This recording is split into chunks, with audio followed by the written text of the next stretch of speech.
Hello. Hi. Oh no. Sorry. No, all right. Before you, we see a large wooden door. We're in some sort of very nice home. There is a man, a very well-dressed man, pacing back and forth in front of this door, and he's very nervous. He's fiddling with something in his hand, and he's kind of looking at his fingernails and such, and he's walking back and forth. And we can hear just faintly in the background what sounds like the sounds of muffled struggling or muffled screaming. And shortly after he paces back and forth a few times, the door slowly opens, and it's quiet. And we see a man, a very large, borderline obese man in white and red robes with cloth that's draping down from his head. There's a religious symbol on a what are they called? Like a tabard, like over his chest, and he's holding a censer, one of those things with a chain with smoke and incense burning out of it as he waves it back and forth, and it kind of shins back and forth. And the well-dressed man look at this priest, and he says, "Did it work? How did it go?" And the large priest says, "Well, I'm not can't be positive. It doesn't seem like any possession I've ever seen. So nothing we can do. So all we can do now is pray. I am afraid." And the man says, "Thank you for doing what you could." And then the priest looks back to him and he's like, "We've known each other for a long time, and you've always been very generous to the church, and I will do anything that I can to assist you." And the man says, "Thank you," and he shows him to a dwarf, and this dwarf that some of us may recognize leads him out as the man walks in through the door. And we see a few women in this room around this bed, and on the bed we see a small child tied down to the bed, writhing and twisting and pulling on the ropes in a very exorcist-like configuration. Welcome to Tilted Tables, the very first D&D show where the first episode, absolutely nothing happened. So it's the first time. My name is Severn, the role-playing guy, and I'll be your dungeon master. I just realized I forgot to come up with something funny and clever to say, but that's okay. I'm neither funny nor clever, much like my friend Bayliun. How's it going? Oh, fantastic. Thank you very much. Excited back for Chapter 2. If you weren't here last week, I am playing a level 3 human paladin by the name of Valdis Thorn, who you all know and love by now, right? That's a total thing, so... Universally just cheered. The critics just resounding success. It's just they love. They're chanting Valdis' name in the streets. That's what we're going for. It's the gymnastics, I think, that they really fell in love with. We have my very good friend Chilbobagginz. Hi, I'm Chilbobagginz. I'm so excited for session 2. Hopefully, it goes better than last time. I am a level 3 goblin rogue named Gabo, who likes shenanigans and baby eating sometimes. And Valdis and Gabo are best friends. We are. BFFs. We have matching friendship bracelets. And buttons. Next up, we have Novaleesi. How are you? I'm great. Thank you for asking. I think last session went great. I don't know what you guys are talking about. Good. I think it went according to plan. But I am a level 3 gnome druid named Moose, or Moosellus Squigglepond for my full name. And I'm just excited for us to accomplish some great things together. So. Indeed. And finally, our last but definitely not least friend at the table is Iamryanblue. Hi, I am Iamryanblue. I am playing Karis, who is a level 3 tiefling warlock, and I'm excited. Last session was really fun, so let's do it. All right, sounds good. Do you guys want to talk about anything? You want to get anything off your chest? Anything you want to make sure happens this session? More backflips. Just more backflips. More backflips. Just in general. I think experience is going to be granted based on backflips and numbers accomplished and attempted versus accomplished. He did nail the Indiana Jones move onto the log, True. though. Like we have to remember that. Valdis is going He to was keep saving it for the end. doing things to show off, and some of them will fail, and some of them will succeed spectacularly. So Yeah. there we go. And then it's a shame you don't have a bard around because bards will only tell the good. Exactly. Exactly. I was gonna say the failure is outshine. the Valdis has his successes. own personal bard back home, so he'll tell him. Yes, he'll recount of all the course. best bits anyway. So he'll be fine. Yeah, I guess we'll start. When last we left these people, this group. All right, so we were introduced to all the characters. They work for an organization called the Ministry of Interplanar Defense and Security, otherwise known as Midas, whom Valdis's father is a high-up official wizard mage guy. What's that? I just said wanker, but like, that's my dad's a wanker. Who's a wonderful guy and a great father, and has never disappointed Valdis ever. Just like Valdis has never disappointed him. All right. We were introduced to each of the characters as they were given a quest to go fetch a magical flute of some kind called the Pipe of Hamlin in the town called Vitners Cross. They were teleported in to outside of this town where Ryan's character Karis was teleported first, and he attempted to he lured them in. He teleported the rest of the party in, and had found a carriage where someone had been ripped in half and a horse had been dragged off and stuff. They decided that's fine, and decided to walk off towards the town. They got into the town, pissed off everyone they met, basically. Got thrown out of the tavern, but did get information about a manor nearby, where suspicious things had been happening, having to deal with the missing children. Oh yeah, there's missing children. Forgot that. If you watched last episode, you would know. The missing children having theoretically something to do with this flute that they're looking for. They go off to try to investigate this manor, and of course begin to trigger all sorts of alarms and everything like that as a goblin is trying to sneak through the fields behind the house. And they all run off to the river, where they all jump off into the river and jump onto these floating logs that float down the river because, well, they never really investigated why, but there are logs that float down the river. And they were riding, the last we left them, they were riding off into the night down the river, riding on these logs. Between sessions, we agreed that they would have ridden down the logs and then made a camp somewhere for the night. And they're just going to camp outside the city, outside of the town, because they're not welcome in the tavern. And just we're going to pick it back up in the morning after having camped out. having camped out. So let's say who would we say is probably who's up early? Like, I'm assuming you guys kept watch, right? You wanted to make sure there's a troll about that you know of, so you probably have someone staying up. I would assume that that Moose enchanted some creature or something, right, to keep watch for us, some birds or something. Oh, no, I haven't enchanted anything, but I rise with the sun, so I'll be up. Okay, so you'll be up first. A thing you notice is so you begin hearing like skittering.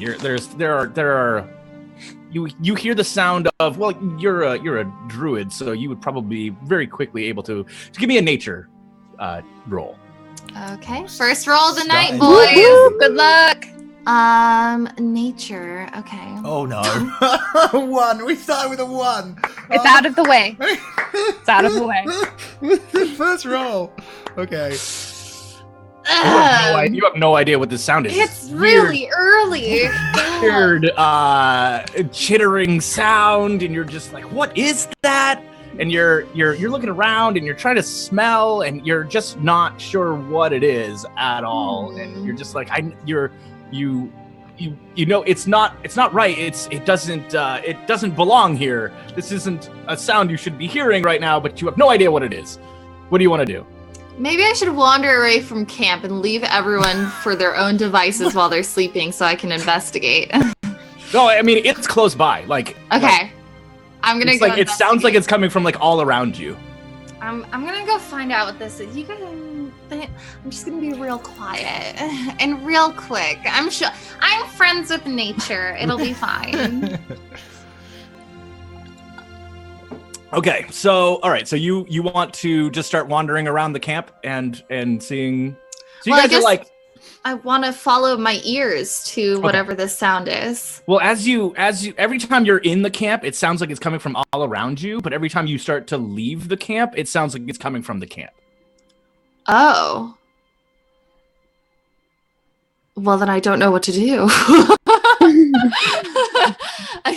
I like there's no I don't know anything, right? Because I rolled a 1. So like there's you hear it, you just can't identify what the noise is. Moose, what are you doing up so early? I think it's coming from inside me. I don't know. I don't know what's happening. Oh no. Yeah, So- I mean, like, has everyone had a long rest? Yes, everyone's had their long rest. Okay. It's the next morning. Then You have probably 12 more hours until before you can teleport back to Midas headquarters. Okay. So So I'll just wake everyone up with like a nice little song that I'm not going to demonstrate, but it's like a nice little gnomish, like, diddle. So. oh god. Oh, what's that sound? Oh, Good morning. Oh, I haven't heard that one since I was in there. have you made breakfast? No. What about that finger, Gobbo? Don't you want to eat that? Didn't you save that? Oh, you're right. Yeah, you're right. Oh god, I don't need breakfast now, so that's good. Yeah. You want some? No, I don't want any of your thumb that you chopped off a dead man yesterday afternoon. Listen, please. I'll have a little piece of your offering. Karis, Here you go. I thought Do you differently want? about you. Here you go. I will not share drinks with you anymore, sir. That's just... I almost imagine Karis like taking it, pretending to eat it, and then putting it like in a component. Like, Yes, that's no, great. oh, good. Product development. Excellent. putting it in something for a spell later or some sort of. So, can we hear this noise as well now that we're awake? Yeah, so now as you're all getting up, there's definitely some sort of chittering or scratching sounds coming from just in the camp, just kind of around you in various different. Well, Does anyone else hear this? I can't figure it out what it is.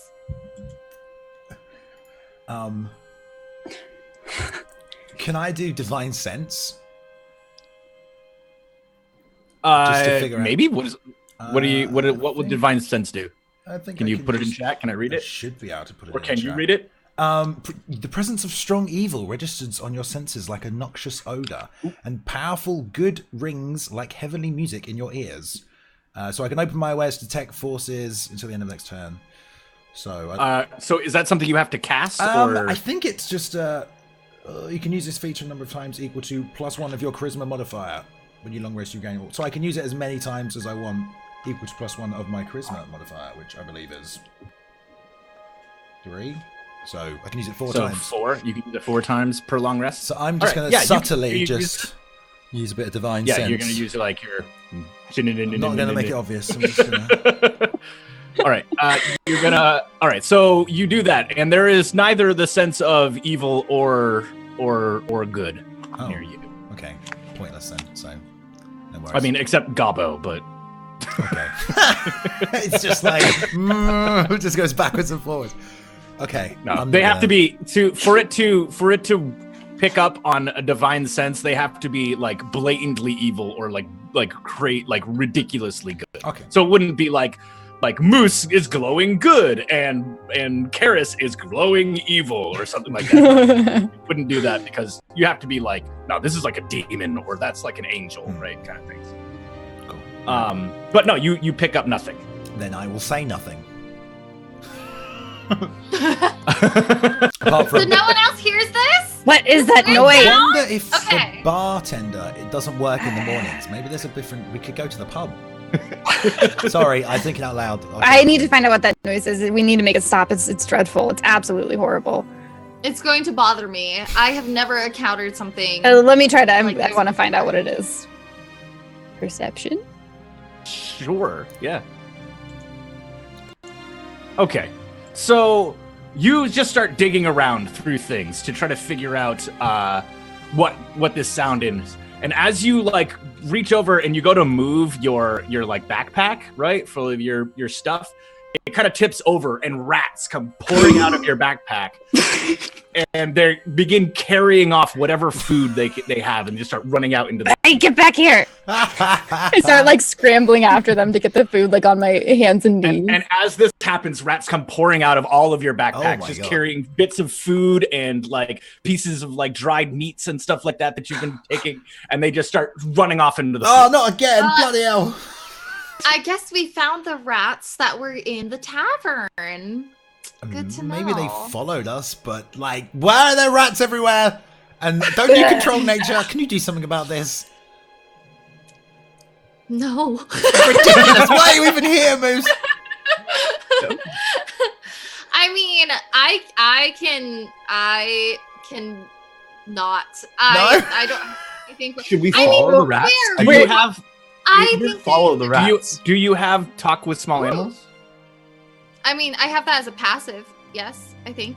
Right? Grab like one. a. So as like a gnome druid, I think you yeah, have speak with something small like beasts. Yeah, I can speak with them. I would if like we to can- try and Can you grab one. just verify? Is it actually like talking, or is it just like you can convey Through thoughts? sound and gestures, you may communicate simple ideas with small or smaller beasts. Okay. All right. So are you going to try to communicate an idea? Are they all gone? Is there one left? They're just kind of like running off. They're not sticking around. So you would have Okay. to do something to try to I'll get try one's and attention. Can we grab one. let's catch one? Maybe I can talk to it. Can I catch one with Mage Hand? Let's all try. Oh, Mage Hand. Great idea. Let's do Oh hell yeah! It's gonna be really tough. I would take a give me 2 checks, and both of them have to pass. One's going to be an Arcana for how well you control the Mage Hand, and the 2 is going to be a Dexterity check to see whether or not you're able to actually. So do a saving throw? Is that what I do for that? No, just click on Dexterity on in your actual stats. On the far left. Big one on the far left. Yeah, if you click that one, it'll just roll that and not a saving throw. Oh, GG. come on. Good. So as one is like, there's like an especially fat one, like the comedic fat one from like cartoons and stuff, like scratches its way out of one of the backpacks and like slams down on the ground and begins like off into the field. This mage hand swoops over and grabs it by the tail and like picks it up, and it's like holding on to like a piece of like dried bread. It's still holding on to it as it's like floating now. So I just kind of like. Just bring it back to me. Okay. Oh, look at you, little chunker. All right, so yeah. using sounds and gestures. What are you What going do to you try want to? to ask? I mean, Where did they come Wait. from? it can't necessarily respond to you Okay, right. So we should try and because determine... you can convey ideas and stuff like that to it, but it doesn't necessarily have to. Oh, man. Okay. Do we want We it? can't talk to What it. do we want to ask? I mean, we kind of like need to figure out. We can't ask it directly, right? But we Right. kind of either want to figure out like where it's come from, where it's going. Maybe if someone is controlling it, like, Okay. Or yeah, or if they motivation. yeah. Should I ask it to lead us where it's going? Yeah. Probably. I Take would us. say I that. think that's a good idea. Better than just following it. All right, little chunker.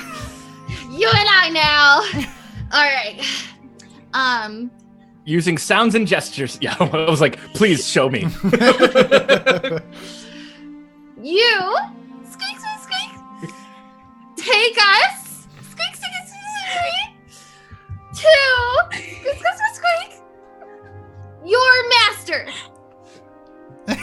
Master. It kind of like it curls up to like kind of like look at you, and it like does like that like when you're talking to your dog, and it like. And it doesn't really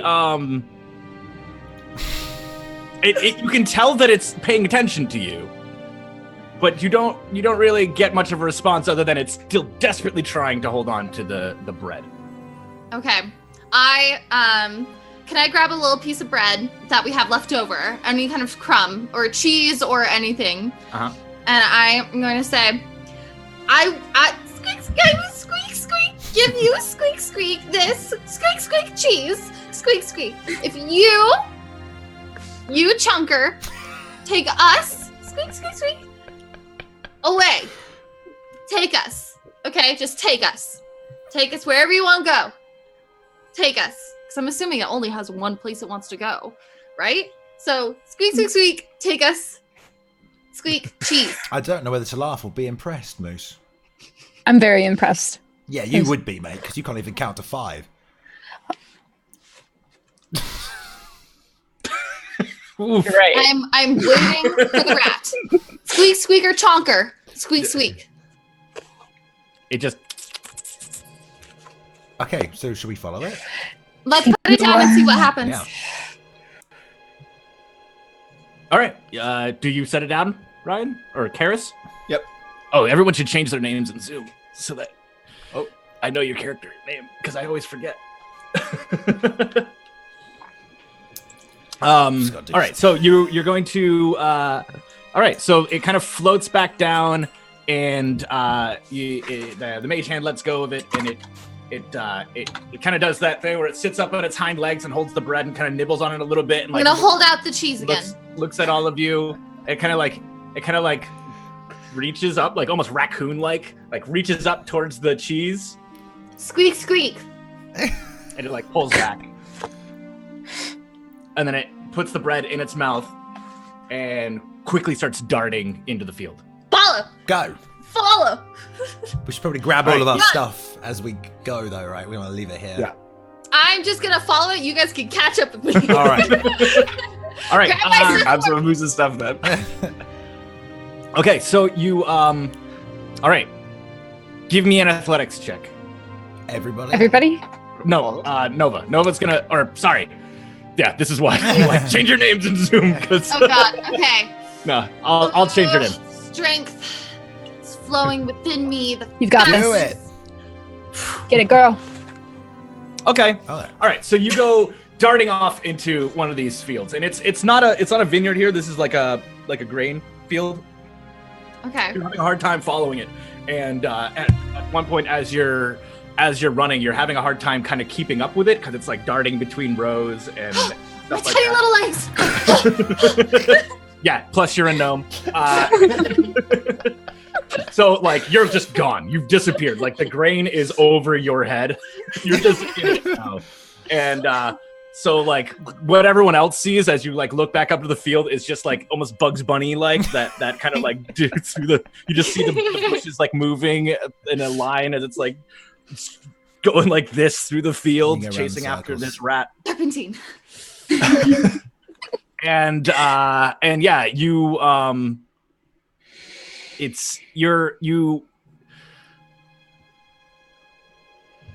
you're having a hard time keeping up with it, but I didn't roll so low that you just like you lost it. So I want to do give me a perception check. Oh, Okay. no. Oh, buddy. Good you got that one out of the way, isn't it? Perception. All right, let's see. Whew. Okay. All right. I mean, they're too like bad. middle of the road. Like that's the hardest thing. If it was like clear success or clear fail, it'd be like, all right, well, easy. All But no, right. middle of the road here is. Do they all right, so- catch up with me at this point? Or I mean, they're still grabbing all the stuff. I mean, Okay. Yeah. presumably wouldn't All right. with all their gear on. I was gonna relay race and hand it off to them. So you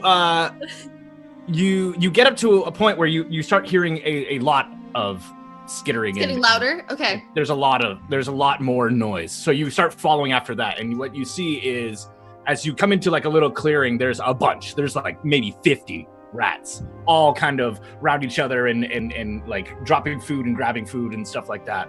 And as soon as you like bust into this little clearing through the grain here, it just scatter, grabbing everything and just all scatter in a bunch of different directions. Is Chonker still there? Shonker is you do not see Shonker. Ah, I was gonna give him his cheese. Worked so hard for it. All right.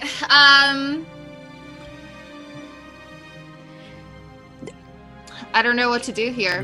Are we caught up to her at this point? Yeah, like, do you want to wait for us? I mean, it's going to be a couple minutes, probably.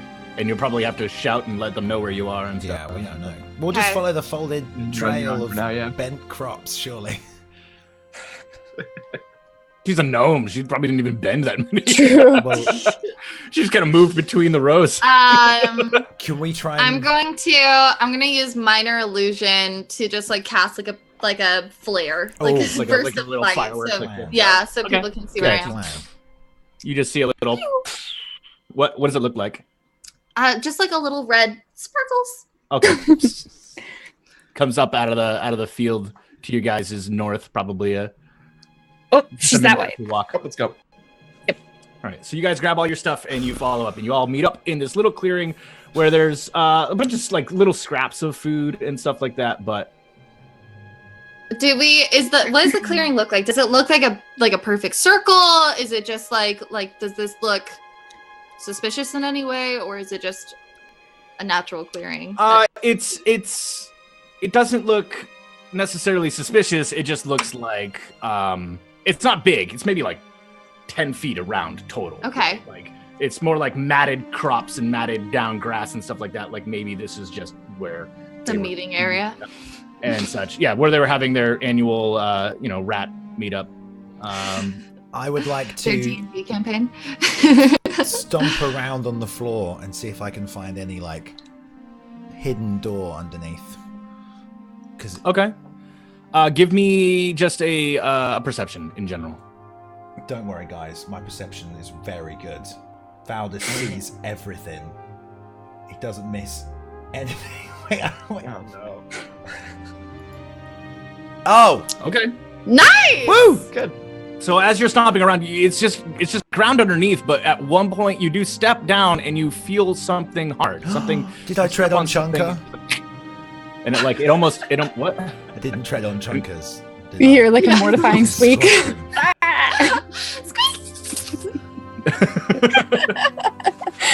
Okay. It's like a hard knock. No, not like it's just something like something is buried or not buried, but like underneath all of this matted down grass and stuff like that. Okay. Matted down grass and food scraps and shit, All right. and like literal rat. I'm shit. going to say, I have no idea why we followed those rats. It's clearly led us absolutely nowhere, guys. I mean, I don't even... Oh, hang on. Wait, what? Oh, obviously I found something. There's probably something over here. Just no big deal. This is why they put me in charge. So we can have a look if you want, but there's probably no point. We should just go to the pub. We're wasting our time following rats. Okay, what is it though? You just stepped on something. What is it? Rabbit? Fine. Okay, I'll have a little dig. Right, through. you Doing great, reach through Alice. there's little rat pellets and stuff like Oh, that. fucking hell. And there's a small amulet, Oh. just like maybe like a little Shiny. pendant, like that big. It doesn't have the chain. Divine with it. sense. It looks like it looks. Wait, well, divine sense gives you nothing. Okay, fine. For the record, No, That's I two want to be careful uses. and pick up like some evil amulet. I could see it, or is detect. he, like hiding at this point. I don't know. I Does could he? detect magic, but I'm not going to be able to. Well, I could, but then I won't be able to use it. I feel like I might need it later, guys. You know, I could detect magic. I have detect magic Okay, too. right. Do you want me to do mine now then? Because I'm picking it up, and then you can save yours. for Sure. later. Okay. I'm gonna use detect magic. It's a bit more dramatic. All right, just make sure you mark it off on your spell. I will. You pick up the absolute sense that this is not magic. Yeah, bloody hell! What a waste. Oh, I'm gonna go. I forgot found this the useless bubble. piece of junk amulet, guys. It's so under extraordinary. It's just absolutely nonsense and rubbish, and there's nothing. Does it have anything to do with Hamlin? Like, does it have anything on it that would make us think that it was connected to this quest in any Like way? an engraving or anything. Yeah. Like that. I mean, I just want to So go back it, to it, on the front of it is clear like a faded like family crest. It's got like a shield and like a lion on it, and on the back is engraved TB. Oh, that's definitely someone from the Berkeley house. Smart. Could I maybe The use Berkeley Manor. I mean, based on my, training that I've received as a Midas person and my existence as a human in somewhat of society, am I able to use like insight to determine anything like in terms of like what kind of family this could be from or any kind of like connotations like if I mean, you can do it like an investigation on it. like just Try to use your brain powers my brain to see powers, if it's. yeah. Investigation. I'm terrible at that, but that's all right. I mean, you're not from this world, so Okay, cool. the cultures and stuff like that. Just have a little investigate. I mean, it looks like an heirloom. It looks like it's probably not worth a lot, but it has a lot of Okay. sentimental value Okay. probably to someone. Gobbo thinks it's from the Berkeley Manor, and Gobbo thinks we could use this to get into the Berkeley Manor by saying we found this. Why? I mean, And we're returning it. mate. If you show up and say you found it, they're gonna think you've stolen it. To Listen. be honest, mate. Just telling you what to do because you weren't picking up on it. I think, guys, we should go to the Berkeley Manor and say that we found this so we can get inside. Because I think that's a great plan. Great idea. I think when we go to the Berkeley Manor, Gobbo should be in her invisibility cloak. I don't know what Gobbo would think about that, not that I care, but I know she can only turn invisible once per day. I think that's right, isn't it, Gobs? That's Good thing true. it's a new day. Yeah, but But, we don't want to blow I don't have everything to right do now. anything. If we have to do anything more intense later on, you may want the invisibility cloak for that too. So Right. What's the other option, though? I mean, I think Yeah. we should take it to the man. I mean, I agree. Like, but Valdis is reluctant to say anything. So okay, well we should head out to the manor then. How far are we from the manor from the rat's place? How far did they take this? Oh, all right. Well, I mean, from where you guys came down the river, I mean, a decent ways. You're probably like a 15-20 minute walk from the Berkeley Manor. That's a far ways to go for a rat. They really wanted this. Interesting. I wonder why it was here with all the rats. Maybe the rats. There's some kind of conspiracy with like rat people underground. Rats. I've seen it conspiracy of before. rats. There was a town. They have a I real went to. rat Rats problem in are this taking the town. children. The rats are the children. They're all just rats stacked on top of each other with a trench coat. Can I eat one of the rats? Yes, of course. Yes, yeah. Okay. Karis, Let me know. what do you think? You're useless. I think we should go to the manor and we should use the amulet. And we should use that to get more information. I'm glad you agree Karis, with you're so my smart. plan. My plan is obviously the best one. So- and I came up with it all by myself, so that's All by 1 yourself. point. I'm not keeping score of the good leader decisions I've made, but I will put that down as 1 point there, right? Gobbo? I kind of nudge Gobbo and I'm like, we know. Um, I'm gonna whisper in Karis's ear and like look over at Valdis like I'm talking shit about him. I will. Were you I would talking like to shit use about it when you did compel jewels. Okay. All right. Okay, so we'll head off in the direction of the manor, right? Okay. All right. You guys head back. You head back towards town because you got to cross a river to get there. So you got to head over the bridge and then head back north and follow the river north, back towards the manor. And once again, the manor you see is a very large building. This is going to have at least 10 or 12 bedrooms. Large building in the center of sprawling vineyards. All around. There are all sorts of outer buildings beyond the manor itself. And yeah, I mean, there's like a low half wall and a gate that leads up to the manor. So you guys all just gonna walk up. What do you want to? I go invisible with my cloak. All right. All right, I'll turn And around sort of stay in the middle, like the center of them. and I'll say, And "What I still have my disguise on, so I'm good. are we gonna go with here, guys? You want to go with we found a random amulet in a field line? You want to go with we heard there was goblins and we're really good at killing goblins. We can be like goblin slayers. You want to go with the amulet? I whisper both. Yeah, I think both. I feel like if we open up with the amulet, they're gonna be like, I hey. think It's a method to get them to trust us. what if we say that we found this amulet, we were asking around town about it, and people pointed us here and also mentioned that there were goblins last night. Okay. Yes. I Yeah. think that agreed. could work, but if Cool. it doesn't, I'm blaming all of you, so that's fine. So I guess we'll walk up the path towards the manor. I don't know if there's Okay. guards, whatever, but we'll head towards the front door. Yeah, there's not really like straight up like a big guard presence or anything like that here. So it's not too bad. There are definitely like some people who walk around with like short swords on their belt and stuff like that. But to kind of like, oh, we're gonna prevent, grape thieves and such like that. But like, all right. So you guys walk up to the front. There's a big set of double doors and like a giant like metal knocker, like super like cliche. Okay, I would like to rap on the door with the knocker. Okay. It's just clack, clack, clack. And the so after a little bit,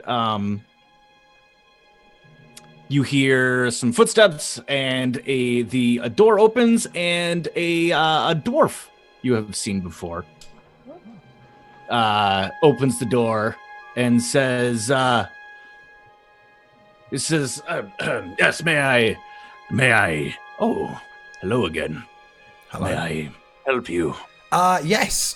We were just obviously spending a lovely evening in your town last night and couldn't help but overhear the sounds of alarms and shouting from this direction. We found a nice place to camp in a field not too far off from here, and we passed by and we heard shouting at the sound of goblins and things like that.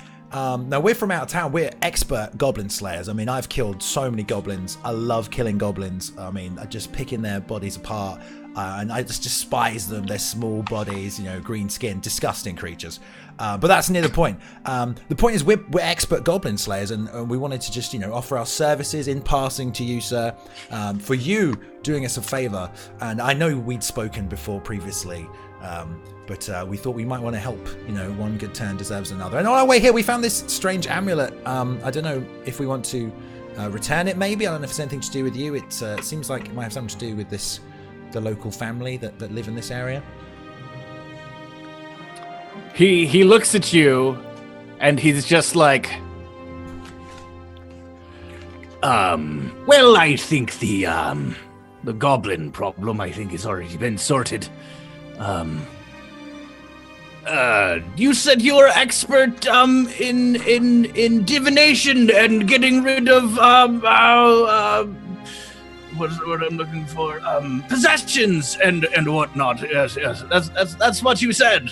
Oh, right. Yeah. Yes. I mean, we do that. We have done that before a couple of times. Side work. Yeah, I've done that before many a time. A couple of possessions. I am a great healer That's with all true. things She in is nature. very good with herbs. I can bring y'all back. Yeah, possession. Y'all back right now. That's Mhm. cool. Well, Up our I'm creek. sure that Basically, we'll do Master- anything, mate. Really, for money. We'll just, We're just for fun. We're just here for the good of the planet. what she said. I'm sure Master Berkeley want to see you right away. Then, please come in. and yeah, he leads you into, there's like a big like foyer area here.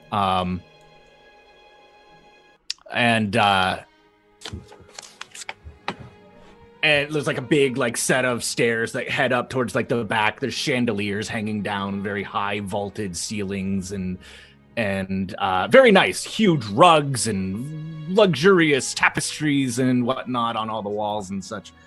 And he leads you in. And he says, "Please sit down. I will." I fetch prefer the to Lord." stand. Okay.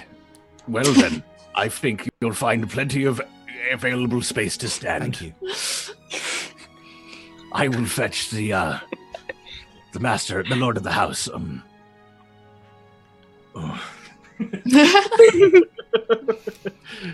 As he walks off, you guys have been left temporarily alone. There are people walking in and out and such like that, walking around this large house. A lot of people carrying like serving trays and such like that. Gobbo, don't fucking nick anything, all right?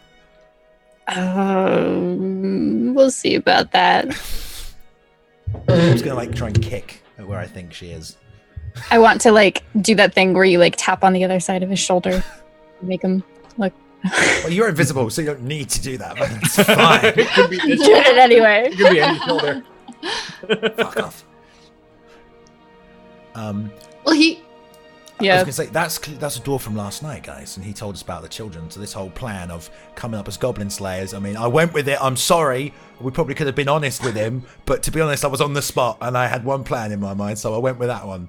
It's going great. It's going great, Okay. and you're doing fantastic. I'm glad that you're the one talking. Thank you. That's very kind. I mean, I am kind of great at most things. I have been, so I'm not surprised. Really, you're just changing a whim, so that's good. So okay, cool. Can I use like investigation to see if I recognize any of the tapestries? Does anything to do with the amulet, like any of the paintings or any of like the banners, the artwork? Yeah, so one of the tapestries definitely has that shield lion. It's gonna be like over there, guys. Same symbol, innit? Fucking connections. Told you so. Yeah, I'm so glad that Gaba made that connection. What? Thank you. No. Oh. Wrong. Can I see if I can? Well, I don't know. Maybe I'm going to do it anyway. With the staff that are walking past, can I try and talk to one of them? Sure. I'll just be like, hello. What do you say? I'm going to say, hello. How are you doing today? Fine, thank you. Okay. Can I help you? Do you need anything? Yeah, you guys seem to be a little bit busy, running around. Is there anything everything's all right? There's nothing going on, is there? Sure, everything's absolutely wonderful. Can I fetch you some water? No water, it's fine. Thank you very much for your help. But just from me to you, you can trust a stranger. I just want to. I sure I can. Thank you. Okay. Have a wonderful day. Goodbye. Well, that didn't fucking work, did it? Jesus. Okay. Smooth. Trying. Can I get your number? I don't have phones in the world of Aaron, mate. Everyone No, does her that. ID number. Oh, okay. Citizen. number. How old is she? She shouldn't be drinking. All right. After a couple of minutes, a frazzled-looking but yet well-dressed man. He's got like a 5 o'clock shadow. I definitely didn't shave this morning. Definitely, not the kind of person who looks like he grows out a beard, but it's very straggly. He's got dark bags under his eyes. An older gentleman. Everything's salt and pepper on him and stuff like that. But he's wearing very nice. I wouldn't say it's not formal wear. It's definitely like a casual wear, but it's really nice, like casual wear, comfortable fabrics and stuff like that he's wearing.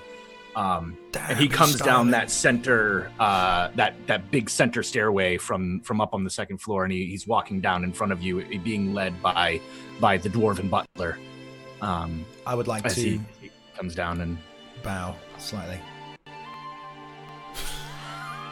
Caldus here tells me you lot work with special cases. Who am I speaking to? As he kind of points at the three of you. I'm in charge, sir. You can talk to me. And these your are name? my Sorry. peons, who are assistants. Okay. Sorry.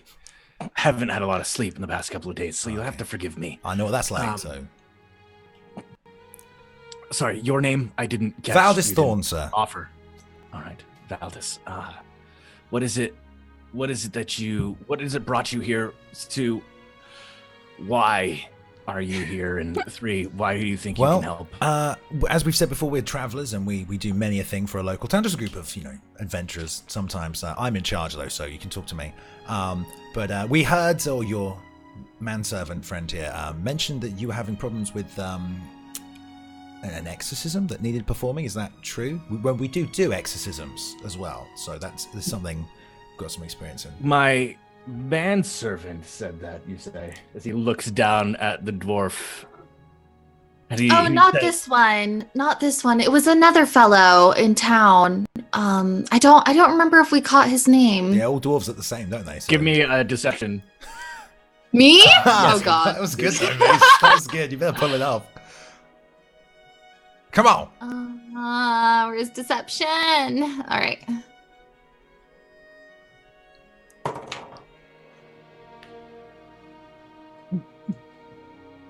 The dwarf kind of looks up and looks up at him, and he's looking down, and he's like, "Well, I mean, it doesn't matter how you found out, I suppose."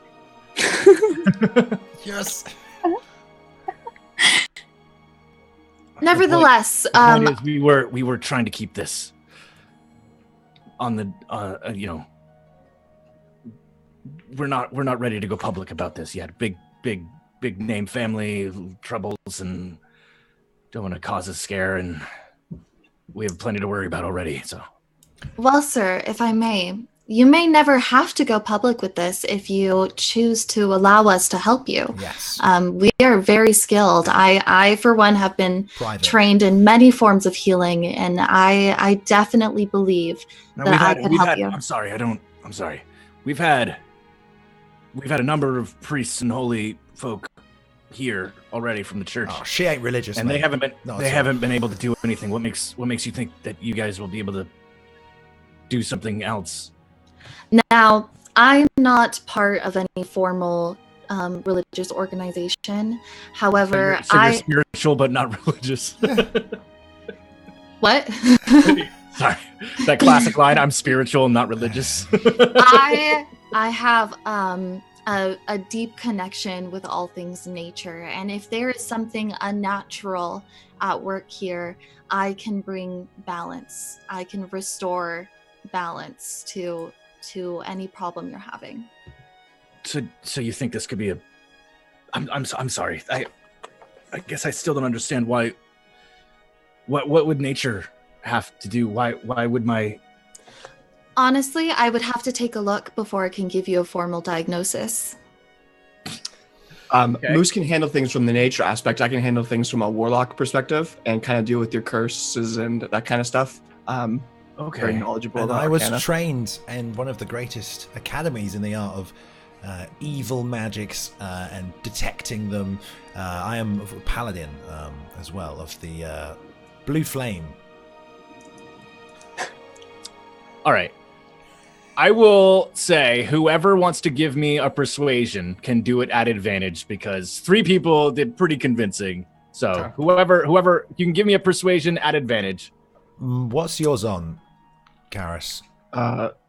Mine's a 6. I've got 7. You want me to do it? Go for it. Yeah. Oh, shit. No. You get an advantage though. So the 21. Oh, woo! Hey, there you go. Yay! Sending my microphone flying. Or welcome back. So, All let right. me just add, as you can see, we're all very well equipped to deal with the whole spectrum of whatever it might be that's ailing this particular person. Okay. All right. You can trust us I am. in the matters of discretion and privacy. I don't. To be fair, but I'm running out of options. All right. Seller's market, innit, mate? Come with me. You need to see him, I guess. Yeah. Yes, we. Yeah, of course. Lead the way, please. All right. Come with me. I want to turn around and go. to sound. We're in. Just to these. I guys. don't want to sound like an ass, but if I see anything funny going on here, I will have you all killed. There won't be any funny business at all. I am at my wit's end, so you'll forgive me for being a little bit on I edge. think we can Seems all. a little harsh. Yeah, we can understand. Shut the fuck up. We can all understand that. Of course, sir. All right, yeah. Come on. And he begins leading you guys up the stairs, and you turn to the right and you head around like a balcony that heads through this large building, and you take a left and you start heading down a hallway, and there's a few rooms in this area, and you can see that there is definitely one door that has a significant amount of more commotion than any other other doors. Any of the other doors is a hard thing to say when you're not prepared. It's a lot of vowels. All right, and there's like wash buckets and basins and stuff outside the door. There's like whole there's there's a food cart and stuff like that all outside this door, and he kind of leads you up, and he says, just please be quiet. We think we've almost gotten to sleep. He hasn't slept in a few days. And he opens the door, and what you see is a number of like nurses, and a clearly very tired mother, sitting next to him at the bed there. And there is a small child, probably 10 to 12 years old, currently tied down to a bed, with a gag through his mouth, kind of still like writhing a little bit, but very, very almost look weak, slightly emaciated, very, very like sweat, very, the clothes look dirty, like they soiled themselves and such like that. So eyes are kind of like glossed over and not focusing on anything. I think the first thing I'm gonna do is cast Detect Magic. Okay. Yep. All right. So you see there are a few glowies around, not to mention. Okay, so you've got a few glowies around. One is an invisible gobbo. You've got on one of the nurses is like a magic pendant or something like that. Can I see if it's good or evil, or? I think the detect magic. Hold on. Can you click that detect magic and have it pop up in chat? I think it will tell you the school. I've done it for you. Thanks. You learn its school of magic, if any, and the spell penetrate must bury. School of magic. Yeah. So you, it's an enchantment magic. You're not sure exactly, but it is an enchantment school of magic.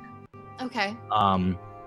There are a few magical potions that are kind of like on a shelf, like right next to the bed, that look like they've been set there, like they're trying anything, is the impression you get. Okay. There's nothing stands out about the boy or anything like that. Okay. Can I turn to the not the Baron, but whatever, the guy and everyone, and say, if you please, sir, at least first allow us to assess the situation in private, if you're okay with that. I don't think anyone's gonna let their. Yeah, no, they're not. Well, still have to RP. He just no. I was just trying to figure out the way he's going to tell you fuck you. Exactly. Okay, I would like to go to Moose and say, Moose, have you still got that cheese from earlier? Yes. Can I Yes. can I have it, please? But I'll do it quietly so Sure. the other people in the room can't hear. Yeah. I'm gonna go, sir. If you would permit me, I would like to try something with the child. Okay, so I'm gonna go over. Nothing else has worked so far, so I'm gonna go over to the kid, and I'm gonna take the cheese, and I'm gonna sort of waft it in front of his face and see if there's any kind of reaction to it, or any kind of sort of twinge or twitch or anything. nothing happens. Okay, cool. All right, no worries. I like where your head's Not a at. rat. No, nothing. Yeah. His body been body swapped with a rat. And I'll just say this is He's got a rat brain. this is the holy cheddar of Cuthbert the Wise, and it's good for initial cleansing. So I'm just sacrating the area. Right. Yeah. Listen, I don't. Like I said, nothing else has worked, so I'm not gonna really judge you about the things you try yet. Okay. I'm guessing Moose. Do you want to try? I'll try a healing Okay. spell. I'm going to do Healing Word. Cast at what level? I'll just do a level 1 and just see what happens.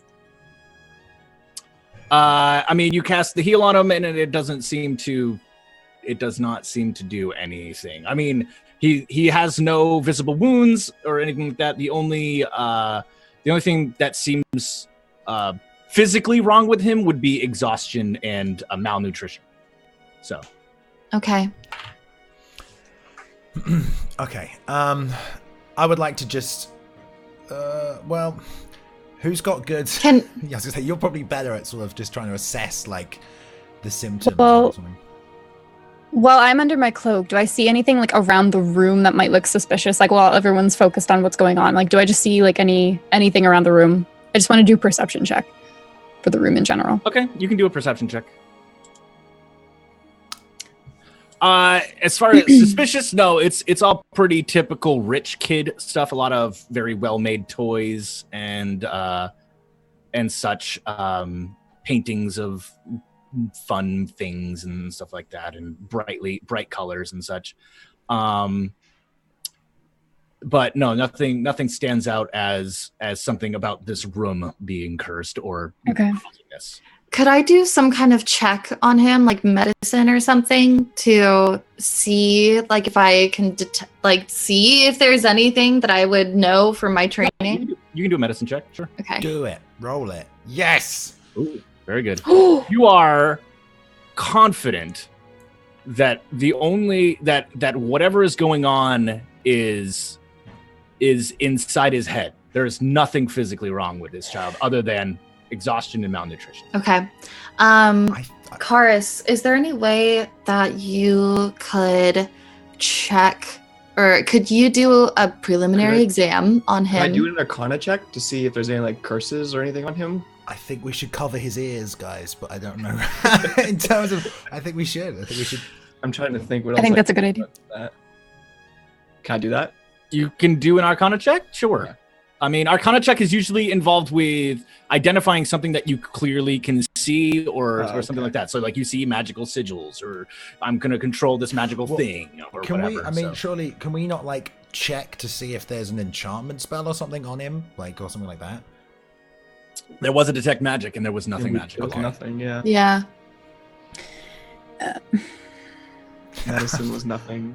Magic was nothing. I still think we should cover his ears, but I don't, You, I don't know how to just be like, I'm gonna like, is, I would like strike. Okay, can I talk to the parents real quick and get like a history? Like I want to just like turn to the parents and be like, how long has he been like this? Bringing you guys back to me. I think this is the third day, 72 hours. or Okay. 70, however And many, math, How 24 how times did 3. how did you know that he was like when did you know something was wrong?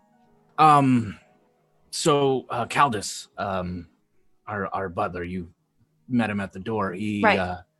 He had come in and was changing the firewood, and he noticed that that Calvin was up out of bed, and he was walking towards the door, and Caldus was gonna go put him back to bed, and as soon as he grabbed him, Calvin bit him, and he shouted, and he grabbed him, and he held him down and prevented him from continuing, and he shouted, and he called to us, and we all had to grab him, and he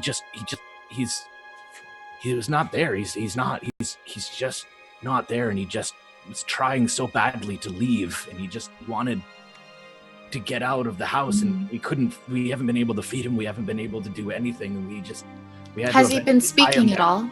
all? No. Okay. What did he do Not there. earlier that day before this happened? He had his tutors were in. He had nothing really. I mean, this is from what I'd heard that there are other missing children. We're just I mean, he played with some friends, Do you know where they were playing? just out in the yard. Okay. My assessment so far, sir, would be that somehow, or for some reason, he's been afflicted with, we can't say for sure, some kind of curse or enchantment, the nature of which we're not sure. But can I ask, have you tried releasing him and seeing where he may be being beckoned to? Because we could follow the child to the source of the problem. Perhaps then we'll find out. He's not. We're not gonna let him. We're not losing. We're not. That's not gonna happen. Okay. May I try one more thing, if so, sir? I mean, I'd like to go next to his ears and just clap my hands really loudly and see if there's any reaction. oh, so just to see if he flinches. Yeah, or like something if it. that. No, you just kind of pop, and there's no. Okay. No. Does he wake up? He's not asleep. He's actually there. His eyes are open, but he's definitely. He's like catatonic. Yeah. Can Valdis see me right now?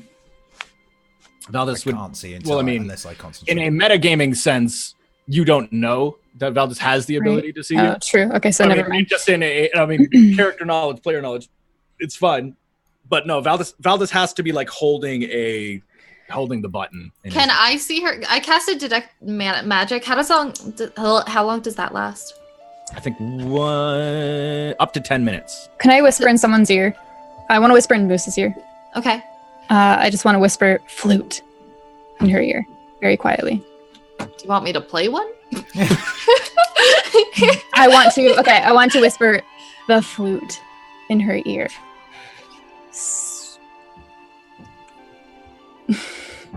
I mean, we kind of know, like, because in the opening chapter, right, like, this is off the role-playing table, but in the opening chapter, like, the description was, like, a flute-like sound on the wind, and the window was open, and then the kid went feral, so it's obviously...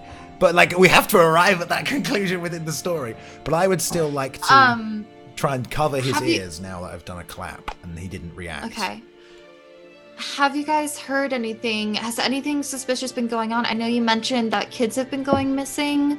Has there been any strange occurrences, music or sounds or lights or anything? I mean, he kind of like looks around at everyone else in the room, and everyone's kind of like shaking their heads like they don't know what you're talking Nothing about. abnormal has been going on? I mean, no, music or sounds, no, nothing like that. Okay. Not that we've noticed. Okay. And these other kids that have been going missing, were they near you? Were they kids from the town? I've heard of a few from town that children just went missing in the night. Okay. What were you going to say, Karis? Caldus, the man that was bitten, has he shown any weird signs since he's been bitten? Just typical bite? No, he's all right. He's been fine. And did someone investigate the wound for any abnormal signs other than just biting? There was no, pus or I think he's had it checked out. He's okay. Cool. I mean, you can ask him. I can call him up. I think that would be necessary. Take your word for it. I want to try and cover his ears now that I've sort of registered that the clap didn't do anything. Okay. So, cover his ears. I mean, does anything happen? No. Okay, cool. Just massaging the chakras around the temples, just to. It is as is custom. Just to try and channel energy into awakening. Right. I would like to use compel, and I'd like to speak a word to the child. You mean command? Command, compel, whatever the fuck. Oh, all right. I was confused. I'm like, because there's another spell called like compel duel. I want to try and cast command on him. Okay. Which I don't know if I have to roll anything for. Do you want me to put it in chat? No. What do you? Yeah, actually, put it in chat because I just tried to. It didn't work. So. Some of them, if they have a pop-up, then I can't see it. One word command. Wisdom saving throw. Okay. All right. What do you want to? What's the? Also, make sure you mark it off on your spells. Yeah. I would like to say wake.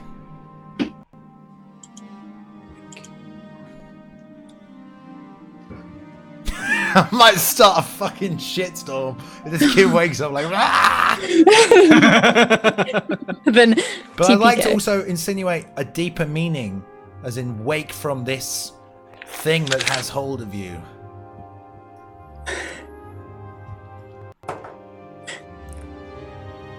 Do I need to roll wisdom?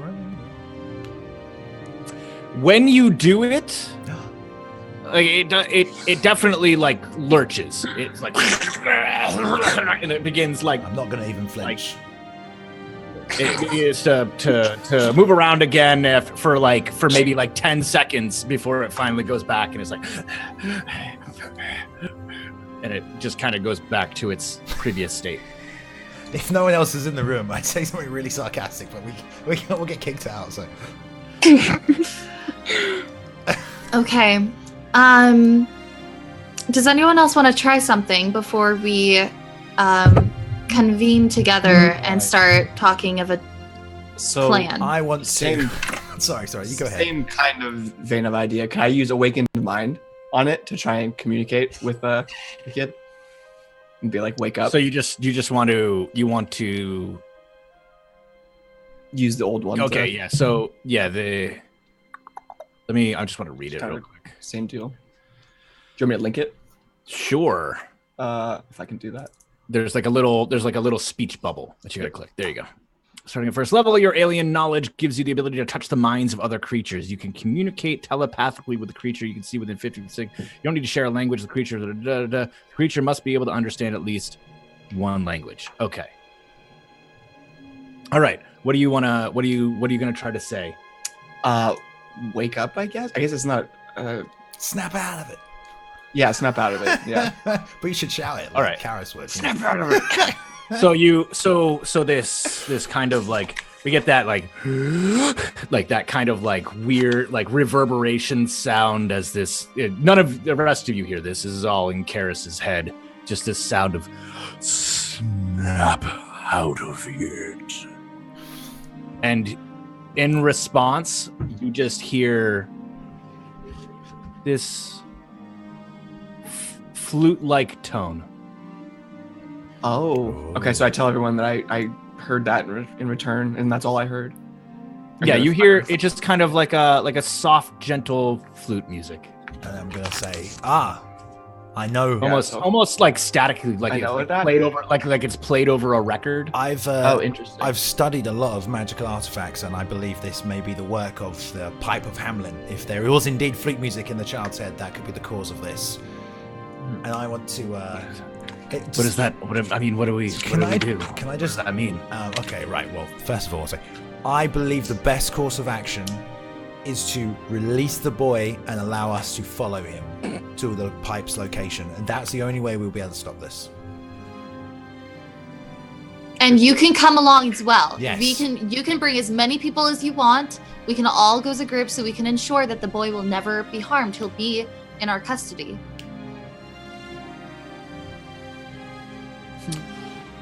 All right, roll a persuasion. Me or Moose? Yeah. Valdis. Yeah, good.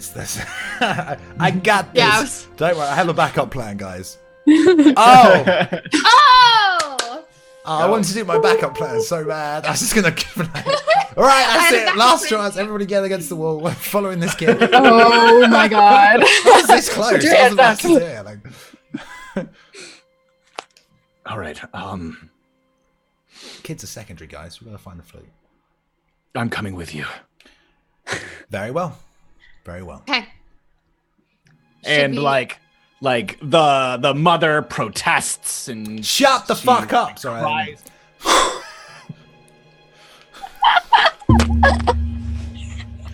That wasn't what happened. That was just. We're gonna die. And here we go. And the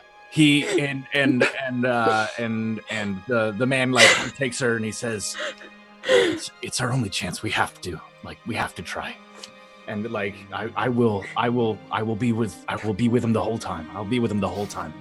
And such. And yeah, he says, okay, let's let him. Let's untie him. I'm gonna draw my. Does he ever try to leave? Well, does he ever try to leave during the day, or does he only try to leave at night? Because he seems pretty catatonic right now. He seems like he's not trying to leave. He Right? might just be tired now. Come on, boy, up you get. I'm gonna draw my knife and cut him free. All right, and as you cut him free, like kind of like rolls off the bed, and like his dad like kind of catches him and like sets him up, and he like just starts stumbling towards the door. And that's probably where we should take our first break. Okay. Woo! I wanted to just draw my sword and Excited. just fucking break him out of there. Things are happening. Things are happening. Would have been good. Oh my gosh. All right. Yeah, guys, we're going to take a 2-minute break for peeing and things like that. Go and grab yourselves a drink, stretch your legs, and we'll be back in 1 second with part 2 of today's Tables. BRB.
What? Sorry. Hello. Welcome back. How's it going, everybody? Welcome back to Tilted Tables, the show about the show with the show in the show. All right. So, where we just left off a couple minutes ago is you have freed the child, and the child has rolled off the bed and has begun shuffling towards the door. All right. The father very quickly jumps up, and before he's like, all right, I just realized this is going faster than I thought it was going to. Hold on. He kind of runs out the door. Okay. So let's start to follow the child, right? Again, Yeah, right? all right. Yeah, the kid starts shuffling towards the door. I would like to take the rope from my adventurer's pack, which I have, right? Wait, yeah. Sure. I have rope. You could have a rope. I would like to just tie it around the boy's waist and then hold the other end. Okay. Give me a. I'm gonna say, give me a sleight of hand. Okay. Yeah. All right. Yeah. So you loop it around him very kind of easily without like affecting him, like But also like stylishly, because I'm, like... yeah. And you kind of like a little slip knot on there that you can kind of tighten up a little bit, Right, so cool. it doesn't fall off his waist, but it's not too tight on him. Cool. So he doesn't respond to it, right? He doesn't kind of respond to it like you're trying to keep him from moving. Okay. And yeah, all right. Starts headed towards the door and starts headed down the hallway.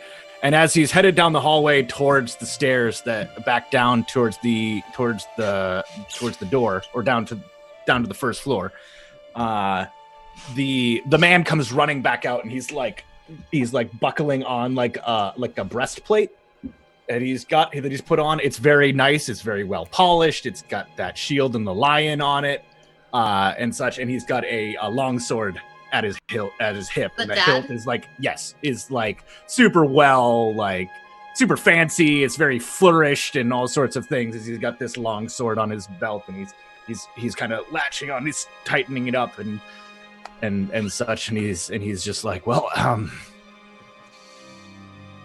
if anyone's gonna fight for this, it's gonna be me. Let's go. Let's do this. Cool. I would like to make a hand gesture off to my side that I hope Gobbo will see, and it's going to be from basic Midas training. That means like get ahead or go ahead or scout ahead. So just it'd be more like waving this. ahead like a More car, like go ahead and merge, or go ahead and do this. All right, so I scurry up to the head, like, and find like a tree ahead. Or are we outside? You're inside still. So okay. I don't find a tree. I just scurry up. I ahead. thought we were outside. I mean, there are plants here, like small bushes and I stuff. meant There might be a outside. ficus. There's a ficus you might be able to find. I'm just standing behind the ficus, like. I thought we were outside, so I don't want Yeah, to. maybe she should go outside so they don't freak out about her being That's what I inside. wanted to do, but Okay, all right. I scurry outside then. Okay. Yeah. So the boy heads down the stairs, but instead of going towards that front door, he kind of like walks around behind and goes through a there's like a garden area, almost like a greenhouse, but it's attached to the house itself. Very, very well made glass, which, as you know, at this time, super expensive. This might be the most expensive room in the house because it's just a glass ceiling and walls.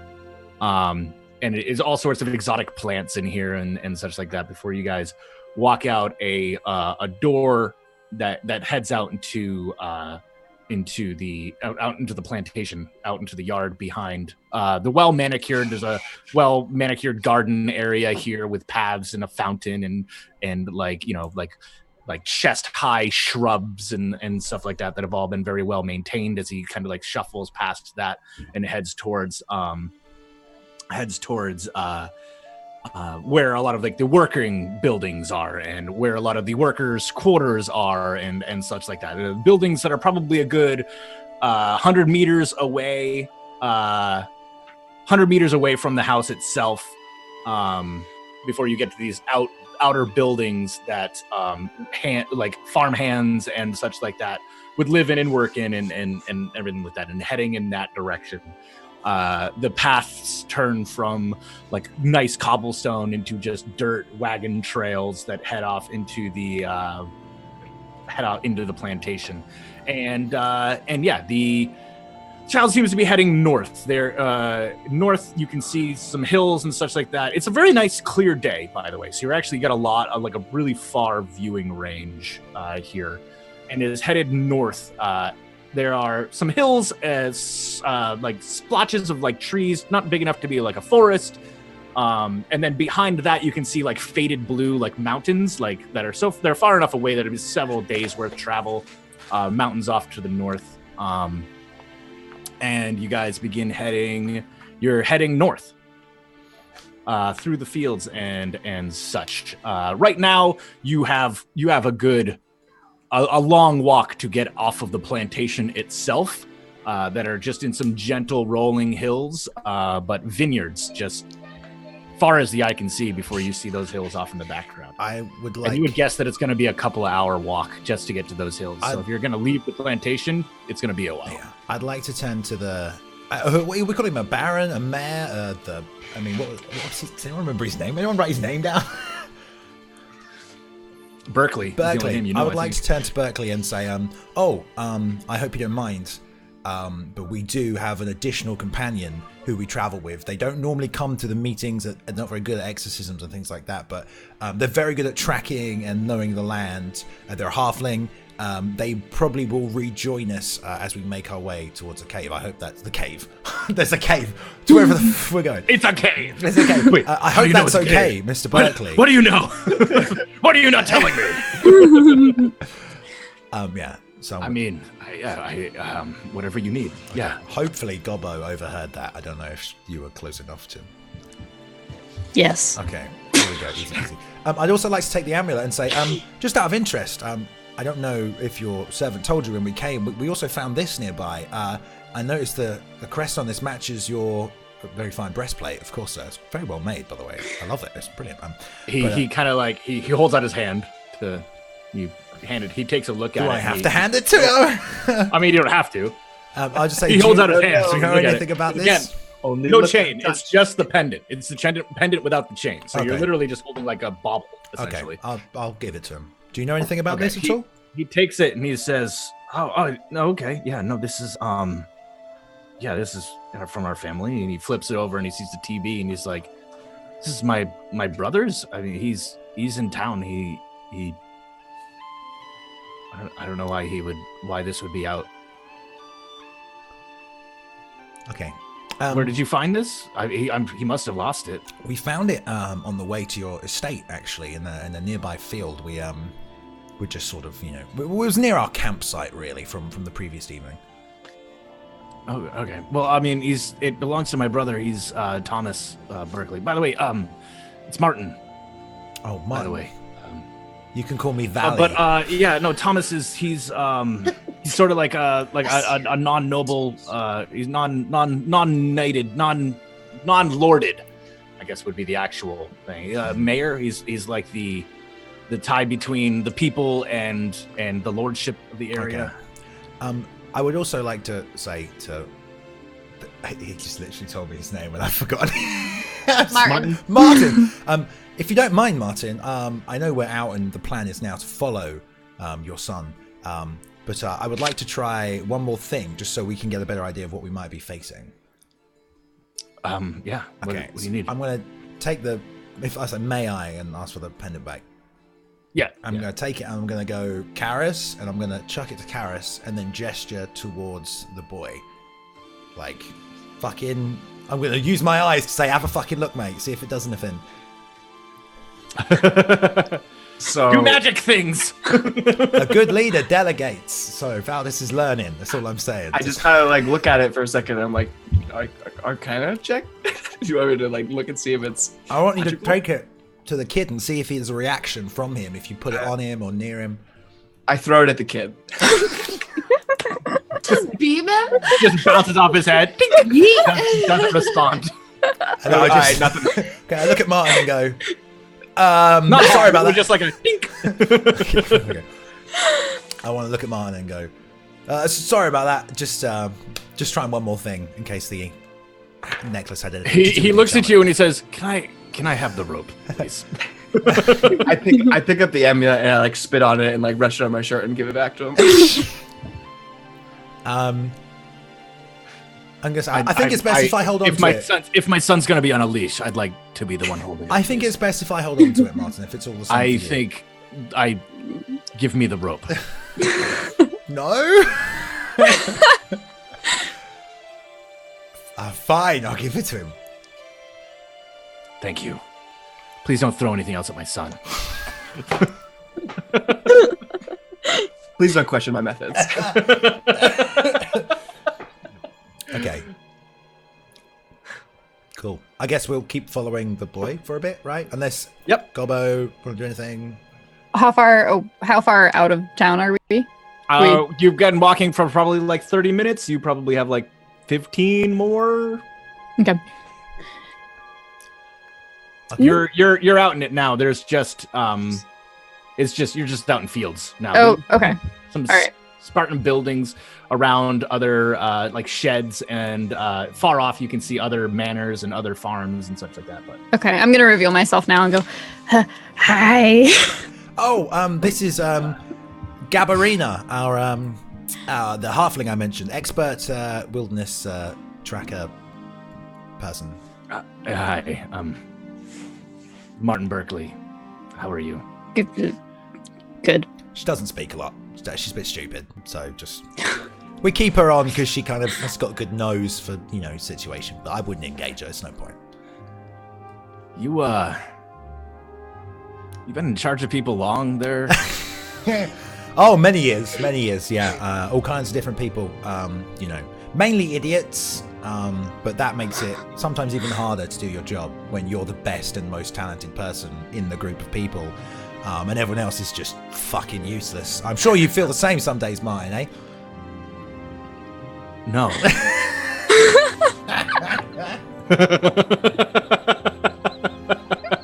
Oh, no. Fair enough, mate. Fair enough. I understand. Good God, no. The tea is hot today. Anyway, may I ask you, Martin, do you know what direction we're heading in? Do you know what lies in this direction, perhaps? This is your land. Well, I mean, beyond my fields, there's just some hills, small forests, lots of old ancient structures out here. There's some old tombs and such. Do you know what those tombs may have held, or if they're from a different civilization or different culture, or the same as yours? I mean, I don't. Wait, how much do you know? I don't know anything. Where I'm are just you asking from questions. Again? We're from over the mountains. It took us a while to get here. Yeah, that far over, we know. Wait, to the north? Yep, to the north. That's okay. You don't seem like northerners. We get that a lot. Well, I think it's pal, a pretty fair generalization. Kind of raised all over, so different type of accents, Okay. Look, I don't want to. It's all right. What brings you, anyways? No, I mean they're from the old empire, 2,000 years ago. Wow. Before the empire fell and turned into different kingdoms around here. Yeah, I know. Yeah. Obviously. Yeah. Obviously. Okay, I guess we'll keep traveling unless Oh, they built tombs out here for old warriors and notable people. This whole area used to be densely populated. Well, if we are looking for something or someone or the cause of this, I mean, as I said, I believe it to be the Pipe of Hamlin. It's I've not had a lot of training in historical artifacts. I'm not familiar, so. It's an old legend. Only the very well educated would learn about these things, so I don't blame you. Yeah, it's if that is the case, then the person operating it or whoever's manipulating the pipe may be in one of those tombs. So, what is this pipe do? What is it? A flute? And then Valdis goes in his head. I should have fucking read the file. It's very mysterious as an object, but it can be used to manipulate people into doing what you want them to do, which would be the case in this situation. Okay, so it's all right. So it's like a charm thing. Yeah, just like a charm thing. Yeah, that's it. Yeah. We think there's a direct correlation between the pipe and your son. Okay, so what do you think we get we get the pipe and it breaks the curse, and my son will be okay. Or Karis? Fingers crossed. I was hoping for something more. He means he means yes. He means yes. If we find the pipe, we can. If we can stop the one who's playing it, we can end this curse. Okay. Fucking lie, Karis. What are you doing? Just trying to leave us some wiggle room. Wiggle room. Don't commit to anything. Keep the expectations low. Exactly. Okay, so you guys proceed to hike. It takes about an hour to get to the end of his land, to the end of the vineyards and the various different fields that he owns and operates here. And when you do, there's like a half height rock wall. That he's the boy just begins climbing over. And Martin is just like, these stones were placed by my family 3 generations ago, all the way out here, and it's been a while. It's been years since I've been this far away. Well, we'll all do this together, okay? We're in this together. Don't get me wrong. I'm not scared of the fact. I'm just saying. I'm just being poetic, I guess. These belong to your Strange. family, did you say? What's the history of your family, might I ask? The trade or, anything that your family's famous They've for? owned land out here for a few generations. Okay, cool. And you mentioned your brother, he does the same thing as you do, he runs a vineyard, or... No. I have a brother and a sister. My brother, he's like I said, he's non-titled. He's wealthy. He's a wealthy man who lives in town in one of the large townhouses in town. He basically works as mayor, sort of. He relays the town's interests to the Baron. And makes sure that that's all taken care of to the lords of the area. He handles the problems of the people and makes sure that they're seen by the people who can actually do things. Right, and he's aware of the situation with your son, of course, right? And all the children. No, probably not. Surely that's... Does he have any babies? No, I don't think so. He and his husband live in. I don't know. They never have any children. Oh, progressive. What about the Baron? Okay. The Baron. Yeah. What's your guys' opinion on him? Well, I mean, we knew his father more than we know the new one. I have to dig into my notes to find his name, if you need that. Baldric. But he's Is he he good? was, he Is he was a- mean? he doesn't really affect the day-to-day lives of people here. He's with the war going on, it's more focused on other things. Big Right. picture kind of guy. Right. He's the son of the last Baron. He was appointed the new Baron after the king lost trust with the old Baron. He was a counselor to the king, and now he was given his father's lands. So, other than that, I mean, he's only been doing it for about a year and a half now. Oh, okay. People who are new, you can't really trust them to get anything right, in my opinion. And yet here I am trusting you. Well, I've said we're veterans, so shut Right. the fuck up. I didn't say anything. Maybe you need to have more trust in the people who work for you. Well, I just kind of cough really loudly. sometimes I do, and sometimes I give people certain simple I keep tasks, and they just fuck them up badly. So sometimes you just got to do everything yourself. Big cough. I've learned that the hard way. Well, I'll tell you what right now. when a factory doesn't produce, they don't fire the workers, they fire the manager. Or they blame the tools, Ooh. right? Isn't that a popular theory? The tools are usually the one that's to blame. Can you guys help me over this are you wall?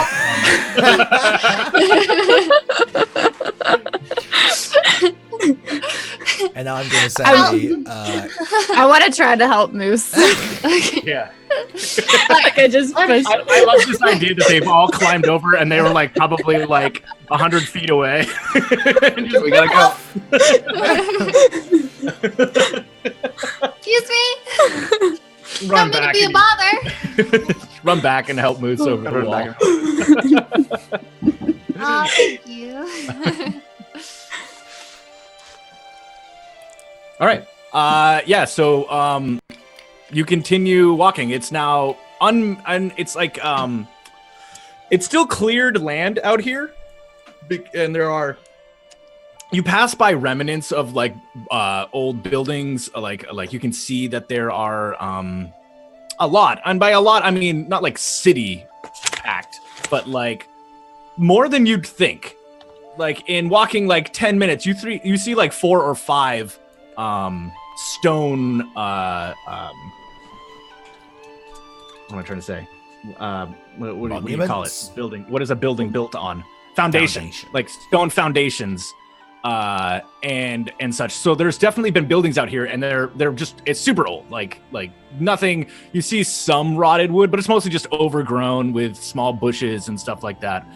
The grass is all very tall out here, and as you continue walking through, there's not super like a lot of trails or anything like that, or at least the boy is not walking on a trail. He's just walking through tall grass now. Has his Kinda getting demeanor bugs on them and changed at all? No, still just stumbling along. Drunk. So it's pretty much just been like a beeline. Just Yep, just kind of hasn't turned at all. Just is heading in a straight line. And at one point, Moose, you notice a rat run across your foot. Chonker.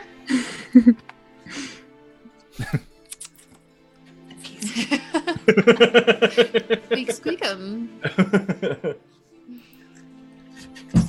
Okay, so yeah, you guys, it's probably you've hiked another hour since leaving his lands, So it's and been you're like still 2 hours. walking. Yeah. So, anything you guys want to do, or do you just want to? Is the land beginning to change at all, or is it just? It's so there's in the whole area. There's kind of rolling hills. As you're starting to get out here now, the hills are getting a little more severe. Not like tough to walk up, but they're definitely not the rolling hills that were the vineyards. And there's a lot more stones on it. Like the stones haven't been cleared out to make into farmland and stuff like that. You can I think we're see getting closer. remnants of old trails through here. A lot of wildlife trails. At one point you see a deer carcass off on the side. Then Martin is just like, it's dangerous lands the further away you get from civilization out here. I'm sure I don't have to tell you. Dangerous how? Out of interest, creatures or other people, poachers, bandits? Yeah, yes to all of the above. You don't leave far. Trolls, I was going to goblin. say, we overheard some people in the tavern mentioning a troll on our first night here, so I was going to say if there's been a problem with that recently. Yeah, no, I'd heard apparently a troll sighting digging through, killing a few people who were working in the fields just at night workers then. and such. Yeah, workers with families and such to feed. Oh. Yep. It's a real Yeah. tragedy, sorry. So I believe there's a contract out. Typically, the trolls don't come in this close, but again, with the war, a lot of guardsmen and standing footmen in the area have been called up. So protection in the area is low. So we've hired more of our own and such. So With this far out, no, I would nobody like comes up this to far. have a quick look around to see if I can notice any signs of any trolls in the area. Give me a perception. Yeah. Like telltale signs. Come on, baby. Oh, I'm rolling so well today. Just drinks myself. All right, so you see a lot of broken branches. There's like a small. So on top of one of the hills nearby, it's like a small forest, like really small forest, densely wooded. But it is all like a lot of the lower branches have all been snapped off, like intentionally snapped off. Looks like to like trying to keep line of sight clear and stuff like that, which implies like intelligence, right? Like this, whatever's in there wants to keep an eye on things. As far as specifics, like that definitely says troll. You don't see anything like that. I'm just gonna say, we may be being watched. It seems that there might be someone who's been paying attention to this area. So whatever we are following, we might be getting close to. So, and as you continue, fortunately, you guys went really early. In the next 30 minutes or so, you kind of crest over a hill that has a few trees on top, and up ahead, you can see another hill that you seem to be headed straight towards. That has it almost looks like Greek ruins, like Roman or Greek ruins, like columns built of stone, very overgrown, a lot of vines and bushes at the top of that hill, mostly collapsed, but with like a stone building like in the middle of it at the top, and it seems to be that's where you're headed straight towards. That very well might be the place. What is it? You're supposed to be a survivor. It must be one of the old tombs. Warriors and lords and such like that, they would come out here and claim hills, and they all thought they've been robbed and such years ago. No one really comes out here. These are all ancient, again, old empire, 1,000 to 2,000 years ago. So a lot of battlefields all through this area, and then the most notable would have tombs where they'd be buried with their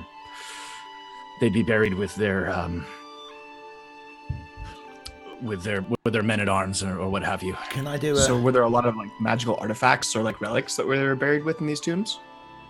Maybe. I mean, yeah, maybe. I own a vineyard, so. Can I do divine sense, focusing kind of on the tomb and what might be inside of it, but also What's the range on divine sense? Because you're probably still like a quarter of a mile away, it doesn't 60 feet. a couple hundred meters. Maybe. Yeah. So But if I hone it rather than a radius, can I like focus and stretch it? No. reach it out Or just wait until we're 60 feet like a large away. divine sense appendage. Just wait until we're 60 feet away. Well, if we know where we're going, do we want to allow the boy to go inside? Yes. Or... Yes? No, I'm just kidding. You asked me to. No, I think it's a bad idea. We should have him wait out. I think that's Okay. But like, what I mean- if? Should Are someone we wait gonna with restrain him now? Right. Moose, running by your feet, you see another rat with More food- rats. with food in its mouth. Can I try to pick it up? I mean, it just like, then Okay. it's into tall grass, so just something you notice quickly. There's more rats around here, too. I feel like the rats definitely have something to do with maybe it. I'll just ask. We noticed that the tavern. This may be a coincidence, but the tavern recently was rat free. Is that a problem that you've had? The sour grape. Do you know it in town? Yeah, no, yeah, no, of course I know this the sour grape. Yeah, mate, it's all right, isn't it? That bouncer though, dickhead. No, yeah, there was a big rat infestation in town about a month ago. I heard that'd been taken care of. I believe actually my brother. I believe my brother had pooled together the funds necessary to hire someone who got rid of the rats. Who was this person that he hired? Was he a town person? I don't know. I have no idea. I assumed they were adventurers or what have you, some sort of specialist like you. Contract taken out. Simple, like the contract on the troll, like that kind of idea. Right. A little more specific. And this dealing cleaned with up all the horde of rats completely, like not even. I like, mean, kitchens, from what I hear, the parlors. rats have been leaving the town alone ever since. Well, I'm glad that you guys don't have to deal Your with rats brother's nickname anymore. isn't the Rat, you know, Pepe Le Pew, anything like that. I'm just kidding. Sorry, I'll shut up. Have you guys had any other rodents? Rabbits? Anything normal? You know, have you are all of the pests or animals gone? Oh, I don't know. It was the rats. The rats are. The most noticeable. Yeah. Yes. I don't really know. Again. Okay. So I guess we'll get closer to the wherever we're heading. But can I say to Michael, which Martin. I should just write his name down. I'm gonna write down Martin. Martin. I'm gonna say, excuse me, Martin. It's usually procedure before we enter somewhere like this. If you wouldn't mind, we just have a little confer with my colleagues here, just to go over strategies and just discuss the best course of action.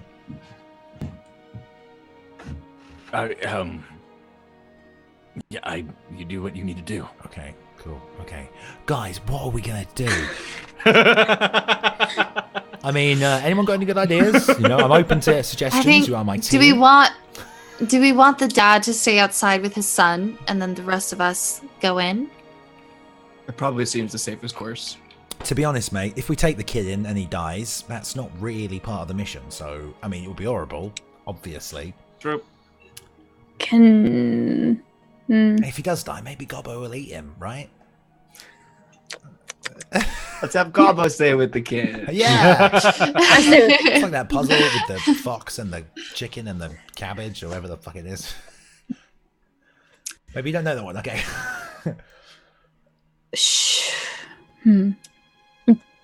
I mean, do we want to just go in? Do we want someone to scout inside? I feel and see like, what's okay, up? listen, if we leave him outside, we can't do anything about it. If we take them inside, we can at least make an effort to protect them should anything happen. Right. We're powerless Also, if we leave him outside.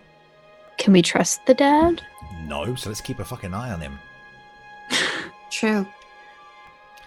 All right, agreed? Okay. Agreed. Honestly, I wasn't going to really ask you because we're going to do my plan anyway, so... right, Martin. Maybe we should ask you, Sev, because you're telling the story here. Like, we're assuming we're going in this place. Is this where the boy is heading to? Like, as we get closer, is it like apparent that this is the place, or that it does appear to be? I mean, again, you're still like like he's shuffling, okay, right? And you're still like a quarter mile away, so it's gonna be a bit. Well, So. just. I'd say, But it does, yes, it does seem like, again, he hasn't turned. okay. Can we slap him like a horsey and make him run faster? You You can certainly do try. that. You're you do what you want, mate. There's nothing preventing you from doing that other than a dad who might not love He's the got a idea. long sword. Do we want to send someone up ahead to just check out the entrance and That's a good idea. Gaba? Yeah. I can go. Yeah, I'll go. We're going, Martin, as is protocol in these situations, we're going to send our expert on ahead to scout out this place because we think that's probably where we're going. Okay, so I want to run up to ahead of everyone, and just before I actually reach the area, like right outside of it, I want to do a perception check for like any sort of traps. Okay. Smart. All right. Okay. Oh, I didn't divine sense, did I? Oh, bollocks. I don't think we're 60 feet away yet. No, you're still quite a ways away. Okay, I've got so superpowers. you go running up ahead, and what you see is again, like I said, you're just closer up now to. Are you trying to be sneaky? Yeah, I want to be yes. sneaky. Fuck. Okay. Roll a stealth.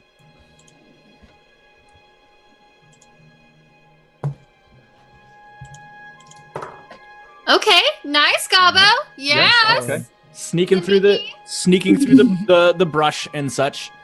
Okay, you see you're kind of like hiding in a bush, and you're like moving from bush to bush, and you're like, there's some Metal Gear Solid music playing, and it's just like,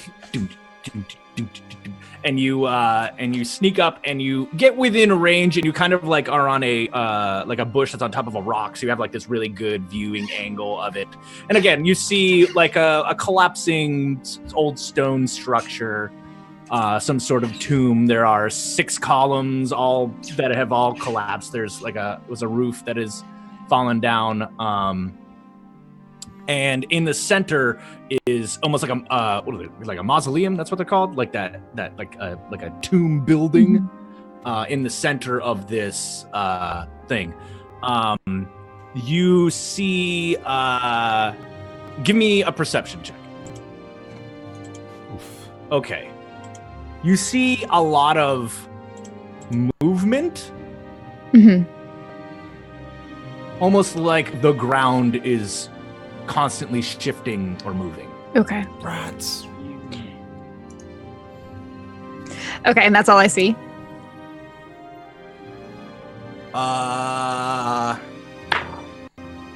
Yes. Okay. I want to run back to my party then.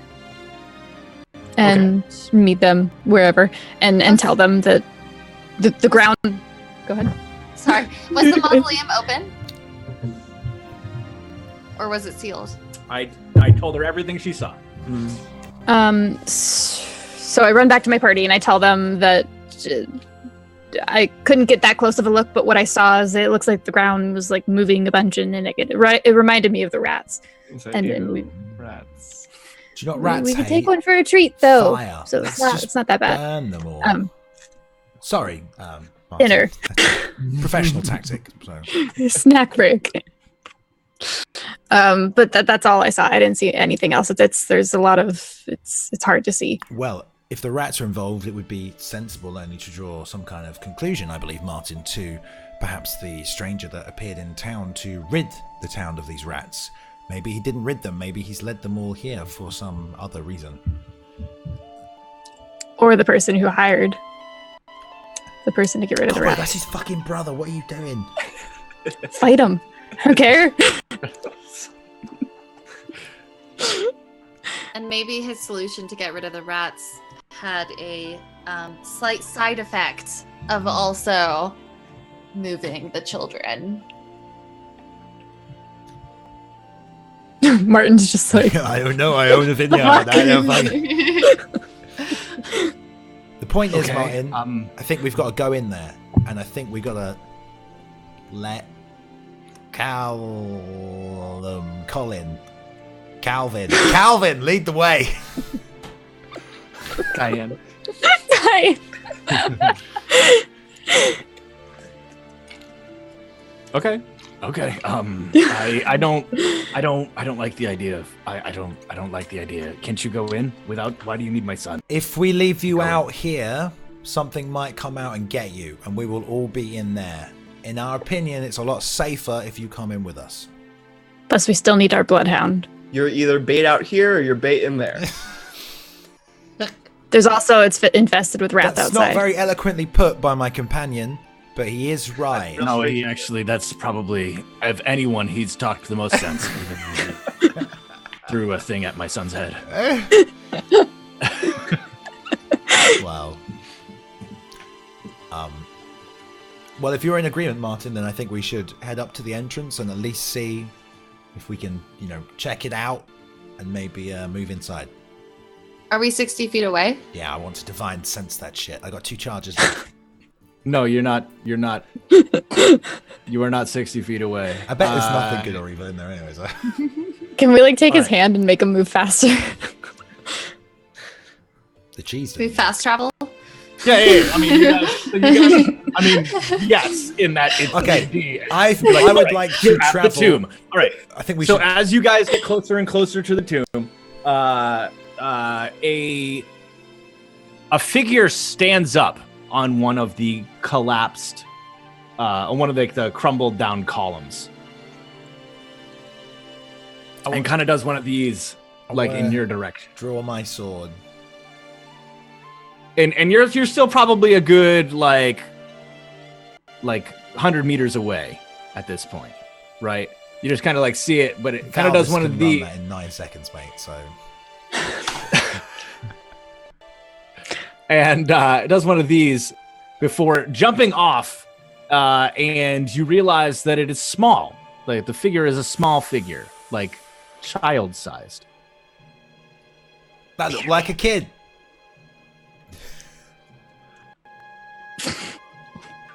Did you Martin? Did you by any chance recognize that kid? Did it look like one of the kids that from town, or maybe one of your? No, I mean I can't. No, I didn't. I don't have eagle vision. Okay. But the figure runs towards the mausoleum.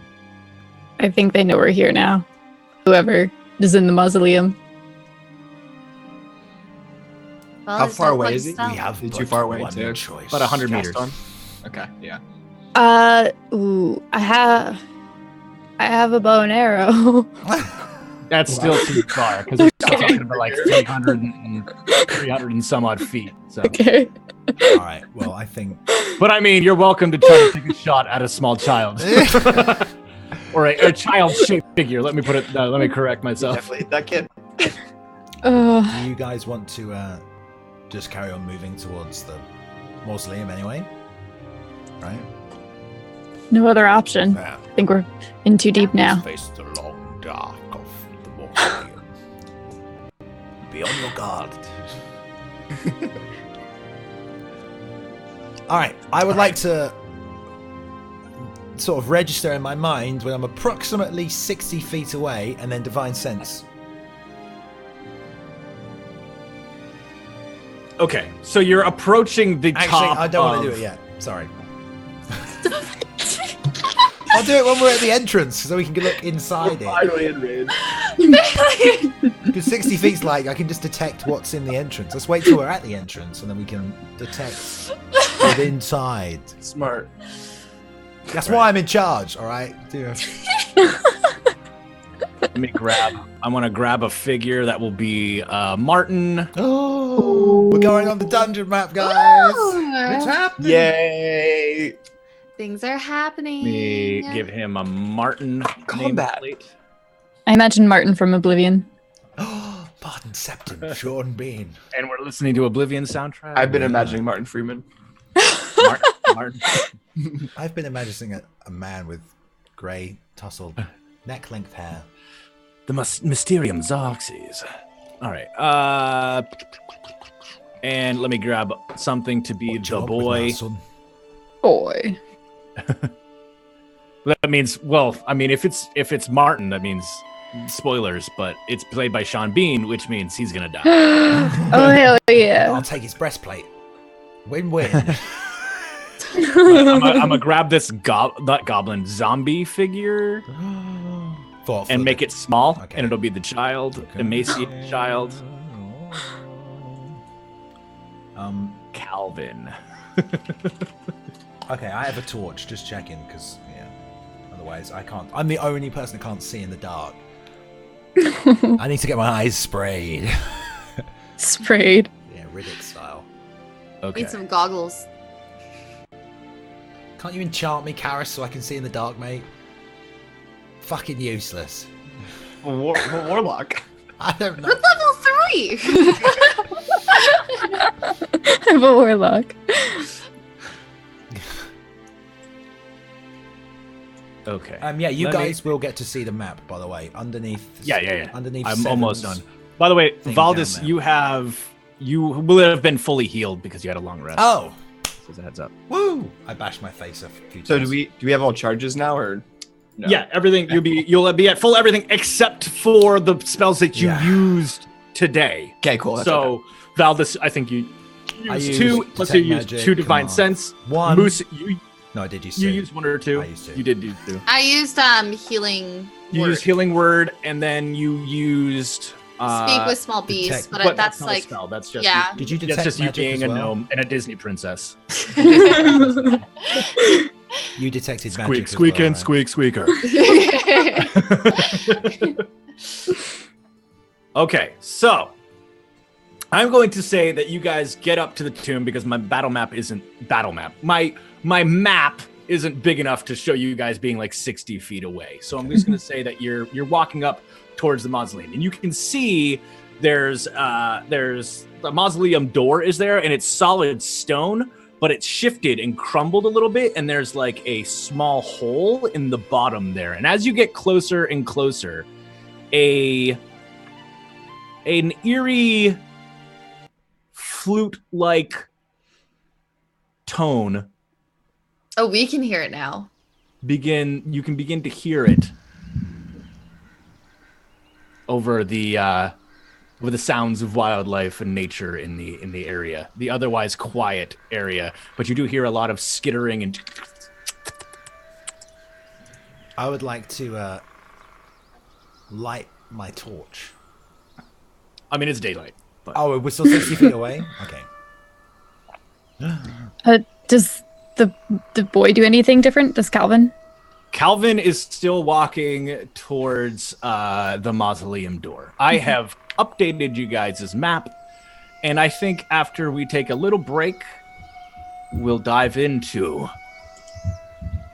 the tomb of a name that you don't know, because it doesn't matter. But it's a tomb. Ooh. Okay. So 2 minutes. Sounds Yeah. good? BRB. Yep.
Hello and welcome back. How's it going, everybody? Welcome to the tomb that in which people, things, and stuff are. My name is Severn, the role-playing guy, because I'm still because I'm still him.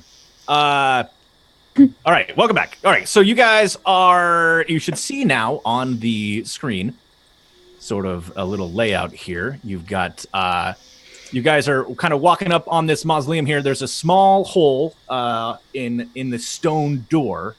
As it's kind of going in, you hear this haunting flute music emanating out of the tomb here, which is just perfectly spooky and haunting, and almost like it's not being played by someone who. and yeah. So you guys are coming up here, and then the other noise that you pick up a lot of is a lot of just skittering and tapping against, of small claws against stone floor. There's nothing around our feet, right? Like it would be out. Not immediately around your feet. No. Okay. Oh, by the way, I do want to just say this out there, as somebody had commented. I personally love hand-drawn maps. I hand-draw basically all of my maps unless I'm feeling super lazy and I just throw something together or I steal something off the internet. But for this show, I'll probably be doing mostly hand-drawn maps. After the adventure is done, I will be posting these maps free for you guys to use. If you want to use them, I'll put them up on Twitter. And if you guys like them and you want to use them, absolutely grab them. Well, if we get a Discord going so for nice. this or something, we'll put in the Discord. Yeah, if we decide to keep going here, who knows? I mean, I'm kind of tired of these players already, so maybe we'll get some new people. And Wow. so We love you too. So for sure. So this will be available for you guys if you want to use it for your adventures, because I encourage that. I'm not trying to get rich because I doodled a map. So, for sure. All right. Okay, so here you guys are. You are on the ground level. You are surrounded by. You're on the top of a hill here, and this is like a mausoleum / like stone tile floor. Macking my microphone. There are 6 crumbling columns around, and a mausoleum in the center. And the sound of skittering rats all around you. Does someone want to do a perception? Preferably someone who can see in the dark. Are you doing? Oh, divine sense. Okay, you do a divine sense. Did you put that out into? I'm going to do it. I definitely have a. Here you go, boom. There you go. You can Strong read the evil registers on your senses like a noxious odor, and powerful good rings like heavenly music in your ears. As an action, you can open your awareness to detect such forces. Until the end of your next turn, you know the location of any celestial, fiend, or undead within 60 feet of you that is not behind total cover. You know the type. Oh, bollocks. You know some other crap. Within the same radius, you can also detect the presence of any place or object that has been consecrated or desecrated, as with the Hallow spell. Okay. You can definitely tell that this place has been desecrated. And I'll turn to Martin, because I want to look professional, and I'll say, Martin, using my expert trained paladin skills. You right there, Chilbo? Yep. Sorry, I'm moving my mic. It's squeaky. This place is cursed.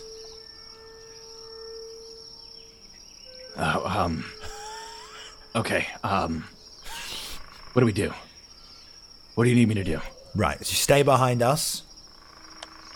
Let Callum lead the way. It'd probably better if I take Callum back now. Calvin. Just for the record, I'm sorry, Martin. I'm not very good with names. I have to write them down. Give me the boy. What happened to your stag notebook? I'm writing in it. I was not writing names down. I mean, I've written Callum. I've written Martin. Oh, fuck it, right. I think we should follow you in. I don't think that. Okay, you hold on to him tight then, Martin. All right. Can I just do a perception check of the general area and see if there's like any traps or something like into the entrance of the mausoleum? Oh yeah, you can do a perception check. I mean, it doesn't look trapped. It looks like there's a small opening into this. It looks like you and Moose could probably move through it pretty easily, but anyone larger would have a harder time. Shrink Not me, like quick. a hard time. You would just have to like kind of crawl in and stuff. Is there a way over it? No. No shoots of... The building is still intact. There is still a roof, a stone, well-built roof. Okay, cool. Just for people who aren't aware, I'm going to show it on the stream. This is us still outside, and this is the surrounding area with the trees. This inside here is the actual entrance to the Colosseum where it's dark, or the mausoleum. So we're not inside the cave right now, just for people who... It confused me, so I was... All right. You can probably fit through there, Gob. Do you want to have a look? I'll have a look. Okay. Trying to think if there's anything I want to do beforehand. Yeah, so I'll go in the small opening and just enough to like peer what's inside. Okay. I don't want to go all the way in. Before she goes, can I cast guidance on her? Sure. Which is... Thank you. Yeah. You touch one willing creature. Once before the spell ends, the target can roll a d4 and add the number rolled to one ability check of its choice. It can roll the die before or after making the ability check. Thank I have you. that same thing, but for saving throws. Oh, nice. Oh my gosh, that's so useful.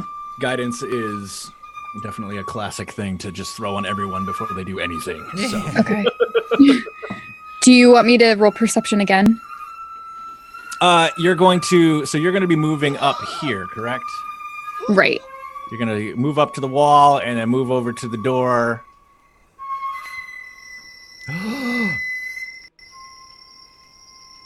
And as you kind of like start, so you don't have to crawl, but you can move through it. You'll be able to move through it as just your movement. Okay. Everyone larger than you, so that would be Valdis, Karis, and Martin, will have to spend an action crawling through this thing. Gotcha. So the smaller of you will be able to move through it using your standard movement, but anyone larger will have to use their action. Okay. You see a large swarm of rats, just kind of all in this room right here. Mm-hmm. And as you're like glancing in, they all start moving towards you. I want to whip. You want to roll initiative. Oh no! Oh, no. All right, so here's how it works, because this is the first time that any of you have been in combat here. Click on your icon, click on your icon in the in Roll20, and then click initiative on your character sheet, and that will automatically put you into the initiative tracker. Oh, mine's on a separate document though. What's that? Hang on. Yep. You didn't click. You two didn't click on your. Oh, because you had it popped out. Yeah, it doesn't work if you have your thing popped out. It's fine, because what I'll just do is add. Oh, look at good initiative for me. Add turn. Ooh. Add turn, and then you guys can just update with what you got in the initiative tracker. And we just write 13 in. Yikes. I should also be able to put this up here so everyone else can see it as well. Excellent. Someone made a really good design for this, by the way, where they can just freely, show you guys what's going on. Don't know who that was. I'm not actually in character right now. Valdis, I'll update yours. You had a 13. Oh, thank you. Yeah, I tried to present it, but... Ooh, let me go back here. Add turn for Martin. Calvin doesn't get a turn because he's not actually going to do anything in combat. Okay. Let's start rolling some jams. All right. So, First things first.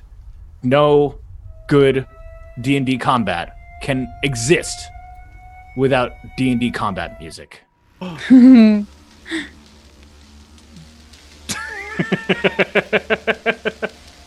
right, let me roll some other initiatives in here. Okay.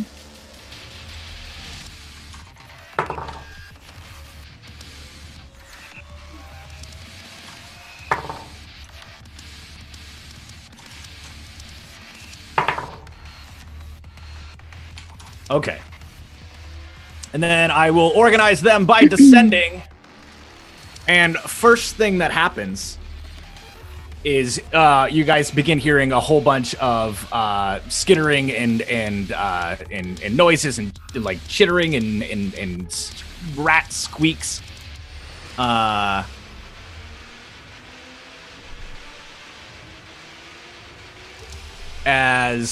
Hold on, I need to move some windows around here. Will the rats come outside or do they stay? You don't know. We'll see. I don't know. Oh God, did you roll a 20? Yeah. So A natural 20? one of them did. All right, so let's see. How much movement do they have? 20 feet? Okay. So 1, 2, 3, 4. Okay. All right, Gabo, it is your turn. What do you want to do? I Did the wrong thing. okay. So they're inside and they're moving towards me, or I don't know that. I guess right now. Yes. Okay, I want to use my cunning action. Oop, I changed my mind. They actually have 30. I was looking at the wrong thing. I was looking at rat and not swarm of rats. So, dink, dink. Rats come from around the side of the mausoleum. Okay. And actually, because they were close enough, they are going to... Actually, they're going to attack you, Gabo. Oh no. All right. Natural 20. Oh no! Yeah. It's Yay. natural 20. All right, let me roll the damage in here. Okay, so because it's a natural 20, you get to double the dice. It is going to roll... Gabo's just dead instantly. Oh, wait, no. Actually, never mind. A swarm of rats has to be standing in your tile to be able to attack. So it couldn't reach your tile. So it actually doesn't count. It wasn't actually able to attack. Its attack reach is 0 feet. It has to be swarming around you. So basically, you're covered in rats when that happens. So, Yikes. Okay. So it's my turn. I can do the thing. yes, it is your turn. Okay, So I want what to do you use want to do? cunning. First of all, I want to use cunning action. Why can't Okay. I put it in chat? Okay, and then I want to move back here a little bit of Okay. ways. Do you use cunning And- action to disengage? Is that what you said? Yeah. Okay. Well, it wouldn't have mattered. I'll tell you what right now. Because they have a reach of 0. They have to be standing in your tile. So Okay, you so it just- doesn't you- even matter. you don't have to use cunning action. But, I mean, Okay. And then I want to shoot them with my short bow. okay. Okay. You miss. Thanks. Just shoot the arrow. I mean, it lands in that swarm, but it bounces off a rock. It didn't actually sink into anything. Okay. You have a feeling. You get the feeling like as soon as you do that, that you're like, ooh, I'm not sure how good a single target attack is going to do against a swarm of rats. Okay. You become instantly worried that maybe the short bow is not going to be super effective against a swarm. Okay. So, okay. Let's see here. Something else starts happening. First of all, no, cool. More skittering can be heard in the background. 1, 2, 3, 4, 5, 6. As more rats come from on the other side of the mausoleum. Valdis, it is your turn. Okay. I would like to. Did I light my torch at this point? I know I asked to do it, but I mean we're still outside. But I mean, you can have a lit torch if Okay. you want. I would like to take my bedroll. All right, and I want to set it on fire. And then I would like to move towards the entrance hole and try and throw it down to block the doorway with a flaming bedroll. Okay. I'm down. I'm just trying to figure out how long that would take. Because your bedroll in itself is not just a bunch of loose tinder, right? It's not just gonna, right? So, Do you have some ale? I mean, I've got a tinderbox. Like, yeah, no, I mean your torch is already lit, so it'll definitely, but it's gonna take probably you stuffing it in there and then trying to like probably stuffing your torch into that and hoping it starts to light up. Yeah. But that's gonna basically be your whole turn. That's fine. You have to walk up to the spot here. Yeah. Stuff that entrance there. Well, can I throw it with from the bed? one? It doesn't completely fit it. I mean, the bedroll is probably that thick, right? It's all just wrapped up Well, and if tied it's up. like I mean, lengthways. it's there, and you can start to and you kind of stuff the torch in there. It doesn't fit that entire gap. I was right? thinking more that I just went, pulled it out, shook it down, lit the bottom of it, and now I'm gonna. Okay. All right. So you can. All right. I will let you take your turn to unfurl your bedroll. Give it a haphazard into the hole there, and stuff the torch into it. Yeah. But like a All right, that was your blanket turn. of Fire. That's your turn. It is beginning to catch. Okay. It's like starting. It's Hopefully like this is not wasted. Each turn is 6 seconds. Just to put that in there, you have Okay. so basically 6 seconds is you running and going, stuffing it in, taking the torch, sticking it there, stepping back, Good and point. like It would be sort of. that's starting to I want to it's just light the starting end of it that is where my head is, because my hair will obviously have like hair pomade in it, so it would be more flammable. Oh my god. I said I was doing my hair before we left, didn't I? Yeah. So it catches Okay, fire so before- Shadowing.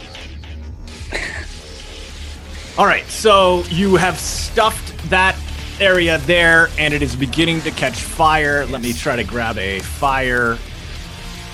I have a few fire things that I could definitely put in here, I'm sure. I'm just going to put that right there. And I am going to say that is emitting light. Ooh, magic. That's right. And then I want to do a backflip. I'm just joking. I'll have to wait for that. Okay. That is your turn. It is Martin's turn. Martin is going to run over here, and he's going to attempt to attack the rats using his sword. Come on, Martin. And he kind of just dives in and starts just hacking at the rats. He's going to hit. Yes! They're not that hard to hit. Ooh, Martin. So he's going to hit. It is going to do... Actually, he's using it two-handed because he doesn't have a shield, so he can be using a longsword two-handed, and I'm missing a die. No, I'm not, but whatever.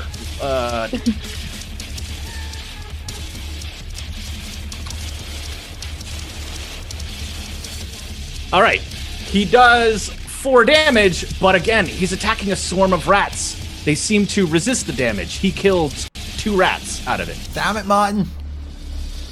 Did that health bar even go down? Yes. Oh my god.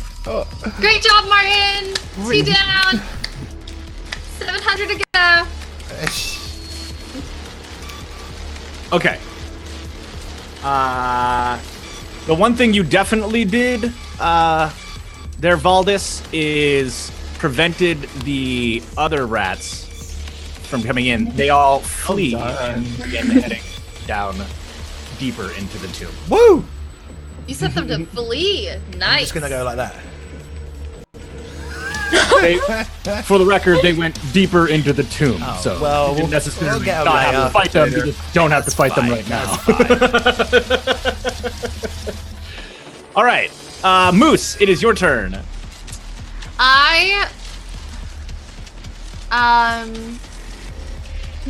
Okay. I kind of want to do something a little weird. Originally I was going to use a wheel of cheese, but now I think I'm going to use some fire, like Valdis. I'm going to cast a minor illusion. Okay. And put like a little 5 foot, 'cause I think that's my radius, like bonfire or at least like a wall or something to prevent, like in front of the rats that are coming around the corner to Gobbo. Okay. So pretend fire there. I'm just gonna try spook them. All right, can you put minor illusion into chat? I just want to read it real quick. You create a sound or an image of an object within range that lasts for the duration. The illusion also ends if you dismiss it as an action or cast this spell. Again, if you create a sound, volume can from you can read a voice of somebody, blah blah blah. The sound continues. If you create an image of an object, such as a chair, muddy footprints, it can be no longer the 5-foot cube. Oh, it can't create light. Sound, light, smell, or any other sensory effect. So it might look like fire. It's not going to have any heat. It's not going to have any light. It's not going to have any. So, but they're rats. I mean, again, can you can go for it. I'm not saying no, you can't do it. You can go for it. Okay. I'm gonna try it. They will have a roll to figure out whether or not they can tell. Okay. All right, so we're gonna put fire here. But there's no light to it, so it's just a fire there. Gabo, you suddenly see fire all around you, but there's no heat, no sound, there's no smell, there's nothing. Playing the part though. Oh yeah, Okay, so. Okay, let's see here. They do not seem affected by it. Okay.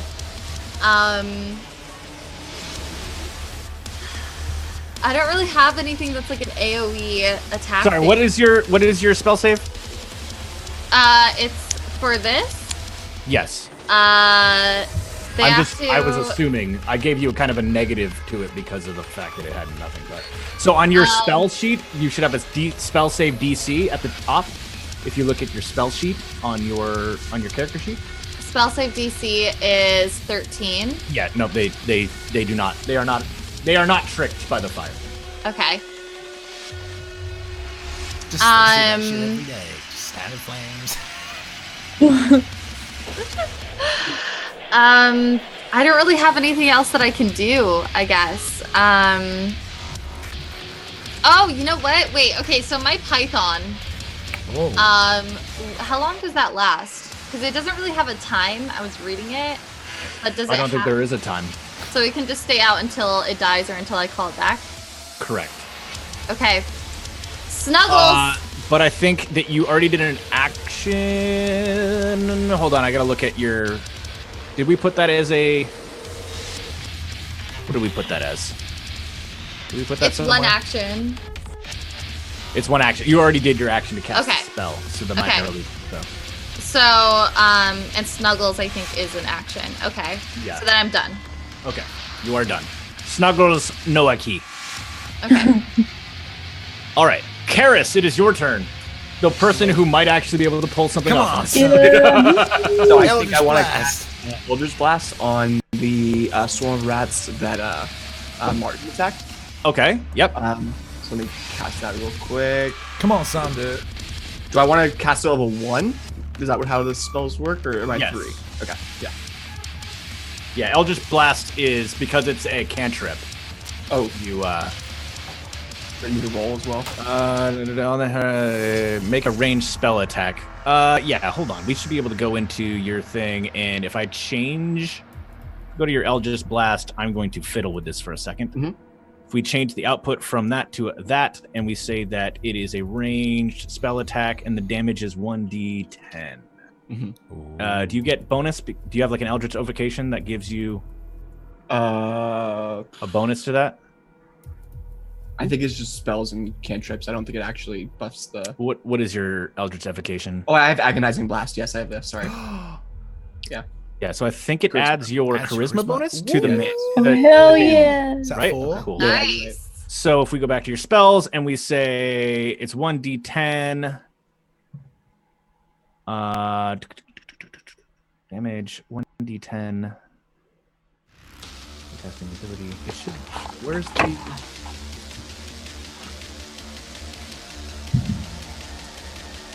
What is your? It usually. I thought it had a add ability mod to damage or heal it. Boom. I'm gonna click that. Yep. Cool. Perfect. Now if we click that, boom, it should be a cast, and then if we click the damage, cool. Yes. There you go. Now it works. Oh, cool. All right, so you definitely hit. So you cast this Eldritch Blast, and this force energy just. It's almost like Witcher 3 Ard. I've been playing a lot of Witcher. So it has that like kind of like scatter. A bunch of rats, 9 rats go flying in random directions, bouncing off of things, and they just go. The swarm begins decreasing.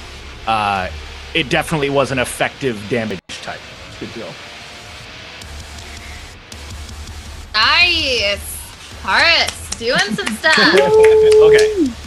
First Eldritch Blast. So do I guess I'm good for my turn then? Yes. Unless you, so you would still have a bonus action. I don't know if you have anything that will work as a bonus action, but. All right, that makes it Rat's turn. The Rats don't want to move towards Valdis because there's a fire there, so they're going to swarm around Martin. What a shame. Martin! Oh no! They unsuccessfully.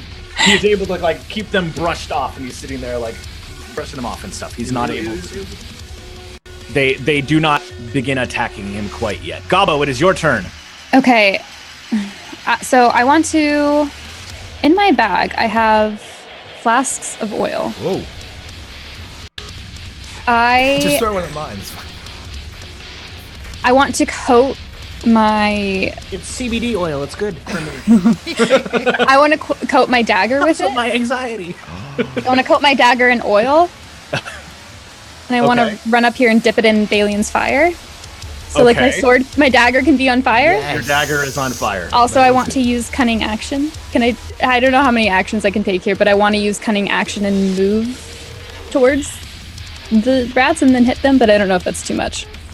All right, I'm going to say that using the oil and stuff like that was your action. Cunning action allows you to do things like disengage and stuff like that. Now, you could do that and light it as your action and move back over to them. Whoop, I grabbed the wrong thing. I grabbed the fire. That's what I'm going to do. I'm going to use it to dash because I can use it to you also don't even have to dash because movement you can divide up. So you don't even have to dash. You just move. So as long as you haven't moved your full movement yet, you can split it up between. You can move 5 feet, take your action, move 5 more feet, take a bonus action, then the rest of your feet. Okay. Gotcha. All right. So now I have a sworded dagger, flamed dagger. So you have a flaming dagger. I'm sure that's good for the dagger. Cool. We'll keep that in mind. All right. Are you done? That's your turn. Yep. Yes? Okay. Rats are going to move on to you. I'm just going to remove the fire because they didn't buy it. It's still there, but right. There's no reason for us to remember it's there. Gabo, no. Gabo, you are swarmed with rats. That is a 20 to hit, not natural, so it will hit you. You are going to take 8 points of piercing damage from rats now beginning to gnaw into your flesh all over you. Okay. Oh my god. Valdis, it is your turn. I'm gonna just turn my head to look to see what Calvin's doing right now. Is he like wandering off? Is he all right? Like. No, Calvin, I would actually say, you know what? Once per round, I'm going to say Calvin walks towards the door. He moves 1 tile per round. That's fine. I'm going to cast Abjure Enemy at the rats covering Gobbo. So Abjure Enemy, which is part of my vow. As an action, choose one creature within 60 feet. I'll allow it, even though it's a swarm. That you can see, the creature must make a wisdom saving throw, unless it's immune to being frightened. Which rats aren't, I assume.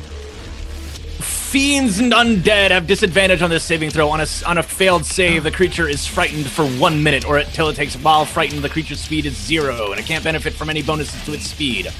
I am going to disappoint you here. But I assume I'm not going to scare them, so they're just telling me that they would just be like, God, we can't move. No. That's cool. Swarm of rats in the monster manual. Conditioned immunities, frightened. Oh, really? Among a few other things. They cannot be frightened. Oh my god. So, I guess you're just going to learn that one the hard way, right? Unfortunately, yeah. That's fair enough. So I'll just be like, sorry, mate. I'll try. I don't know if I have any bonus actions. I wanna like whip All right. Gobbo and like get him out of there, but it's not gonna work, is it? I guess that's me done then. Okay, it is Martin's turn, who begins just taking his sword and swinging wildly and attempting to hack any rats off him that he can. He will not. He is just flailing around, being swarmed over by rats right now. Moose, it is your turn.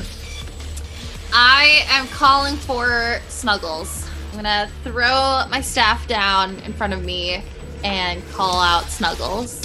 Okay. Now, if we remember correctly, and I should have made that item readily available so we can put it in the thing. So could you please describe Snuggles to us? Because this is the first emergence of Snuggles, and we have not discussed Snuggles before on this show. Okay, so my staff that looks like a snake goes on the floor, and immediately from the, I guess, like stone or wood that the staff is made out of turns into a live python that just keeps growing until it's this extra large, beastly python. And it, I guess, is just this gigantic snake named Snuggles. And I am going to command Snuggles to, I'm gonna have him try to attack the rats that are on Gobbo. Okay. We'll just have to see how this plays out with a constrictor snake against a swarm of Have rats. it lick them, please. That's all I can do, guys. It's like you can like lick some of them up and then eat them. All right, giant constrictor Snail snake. attack. Let me get this up so I can see the. This is what we need to have readily available so that you can have it readily available. So that you know how this works. This thing is easily the strongest out of anyone in your party. That's the funniest part. Oh my god. I'm going to link it for you, Moose, in the Discord just so that you can have it. Okay. Can I like add that to my character sheet somewhere? Yeah, you can find a spot to sneak it in because you'll need to know where all that is. Let me get Snuggles into the map here.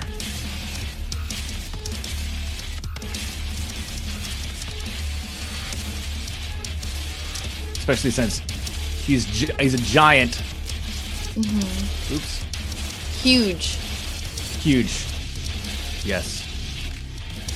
Damn it! Sent it to the wrong person. Boom.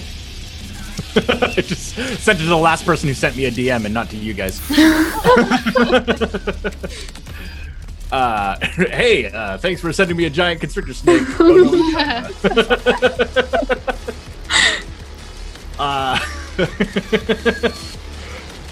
Okay. It's huge? Wow. Huge. Wow, that thing's fucking. I was thinking it was large. I'm gonna retcon that and say it's just large. Okay. Huge is 3x3. It would take up this entire area. Oh, okay. We'd all be dead, crushed. Yeah, just. Yeah. All right. Like, nice one, Moose. Like, spread everybody out. All right, we're gonna say Snuggles. Oh yeah. I'm gonna put Snuggles like right here. All right, we're gonna give Snuggles to the name Snuggles. We're gonna do show nameplate so that everyone can see. I'm gonna say that it has 60. What are we using for you guys? Blue. Yeah. Yeah. I'm gonna say it's 60 out of 60. Boom. Snuggles. Snuggles has joined the fight. Yay! Okay. All right. I will say that the target is grappled and blah blah blah blah blah. Swarm of rats cannot be grappled, so that grapple attack will not work, or the constrict or whatever it is, the constrict attack. So it can only do a bite You can only do a bite. Okay. for against these rats. So. Okay. Okay, so you want. Let's see. He's got a big mouth. Maybe you can bite him. But you cannot. Fine. Who's gonna eat me? Let's see here. It joins on its own by using a. Okay, the staff becomes a genre under your control and acts on its own initiative. All right, so we have to add it to the track, and we have to give it an initiative. For the record, in the future we'll be able to do this much easier. Just roll me a d20. Okay. And it gets a +2. D20 +2? Yes. All right. 9. So it's going to go. Ooh. Unfortunately, it's going to be a while before it goes because it was just above you guys. So on 9, it will go on its turn. Okay. So. All right. So is that your full turn? I guess so. Okay. That was badass, Moose. On your control. Thanks. I'm gonna go. Whoa, snipe! Decide what action the snack takes and where it moves during its next turn. All right, so you can say, you decide what action. Yeah, okay. So you can mentally command the snake to within 60 feet of you.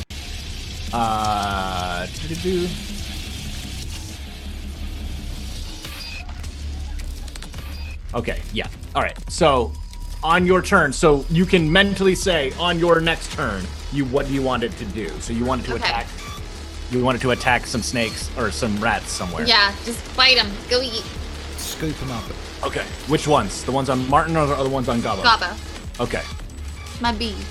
For the record, this snake could probably swallow Gobbo. Yeah. So let's see how well trained it is. I'm like looking at it like this while like trying to get the rats off of me. Oh yeah, it's magical way snake. bigger. It's way bigger than magical both. Snake.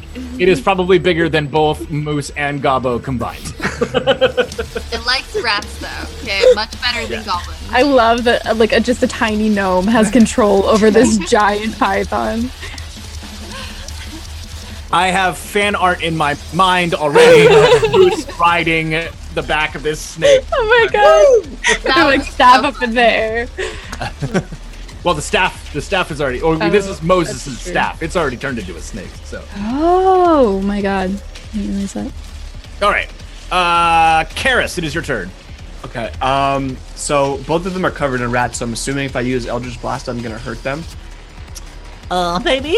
Well, I guess we'll find out. Yeah. That's kind of what I'm assuming. Whose move is it next? It's Gobbo's. The rat. Can I do guidance on Gobbo again? Guide the daggers of flame. Yes, I can do that. It's gonna like cut yourself with Okay, flame. so I'd want to move my movement to move in, get it close enough to use guidance, and then does anything happen? And then I was gonna do I mean, it would just give her a +4 on an ability check. So that's not an attack. a guidance. Yeah. No. Oh, okay. So I'm using it incorrectly. Oopsies.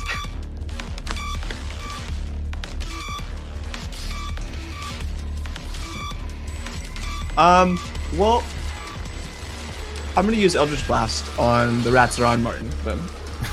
Okay. I don't think Karis would care anyway. All right, roll that beautiful bean footage. Do it. Oop.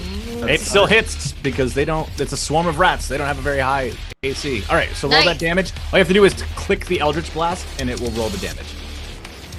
Oh. No, if you click the Eldritch Blast in the there you go. Oh yeah. It's just gonna be the 10. It won't be that +3. Oh. All right, so it takes 10 damage. Yes. Nice. The rats, the swarm is now very small. It's still there, but it has drastically reduced in size. There's only a few rats left, but they're still crawling all over Martin. Martin does not seem to have taken a damage from it. Oh, good. Then I'm done with my move. Then yeah. Okay. It is their turn. They're going to attempt the rats on Martin. They're going to attempt to bite Martin. They are +2. They are not going to bite Martin. Martin's okay. Doing good. Martin got that breastplate. Right into his armor. Ding, ding, ding, ding. All right. Gabo, it is your turn. You're covered in rats. I'm going to swing my flaming dagger Okay. at them. All right. And then I'm gonna allow it to hit, and I will allow, even though, because your dagger is flaming, I'm going to allow it to do full damage, even though that the dagger itself should do half damage. okay. So, it does pull off full damage, and you're able to kill 8 rats with that. Okay, and then I'm gonna disengage to... Where do I want to go? I'm gonna go back here. Okay.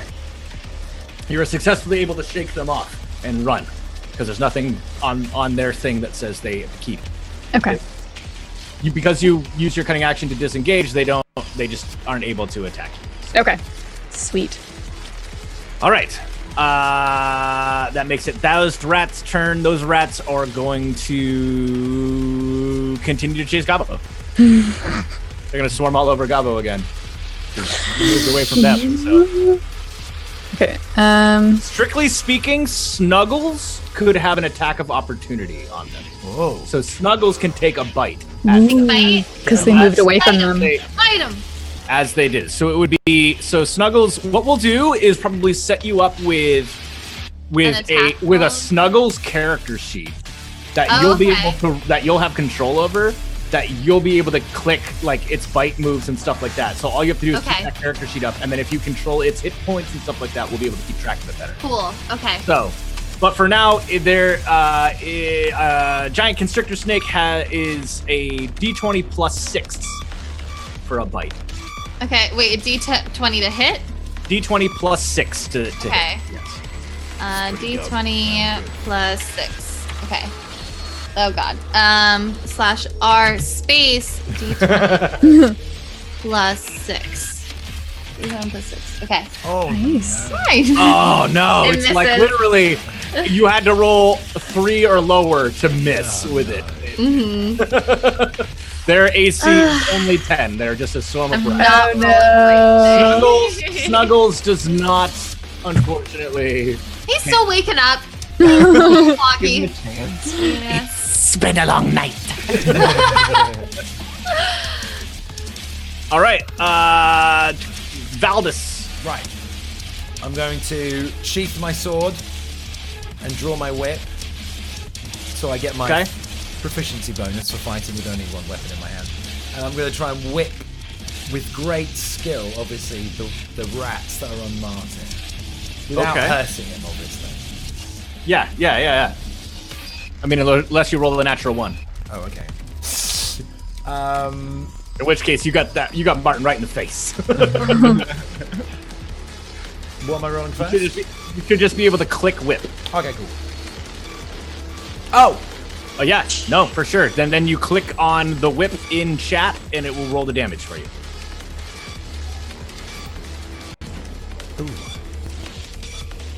It counts as slashing? Alright. Unfortunately, that damage is halved, but that is actually still enough to kill the last few rats that are on there.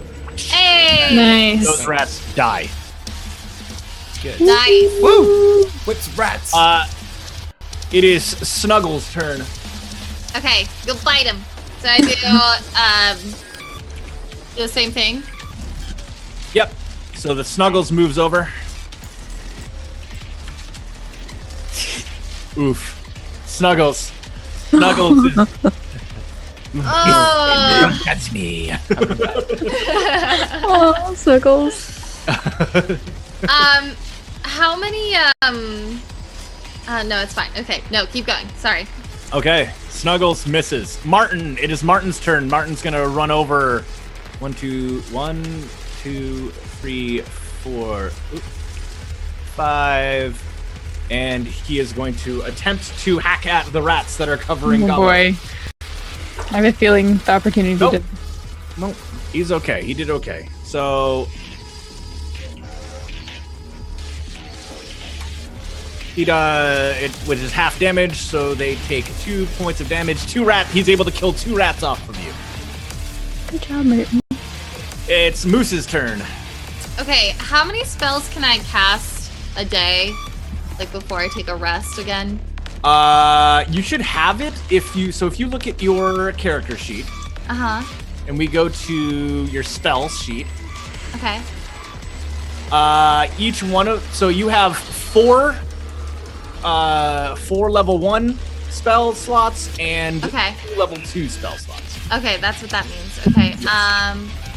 So I'm gonna turn that up. So this is what this is nice for. You used 1 cure wounds and 1 detect magic, right? Yes. Yeah, you're right. I did or 1 healing word and 1 detect magic. So you have 2 more level 1 spells and 2 level 2 spells. Now, for the record, you can always use, if you're like, I want to cast a level 1 spell, but I only have level 2 spell slots left, you can cast a level 1 spell using a level 2 spell. Okay. All right.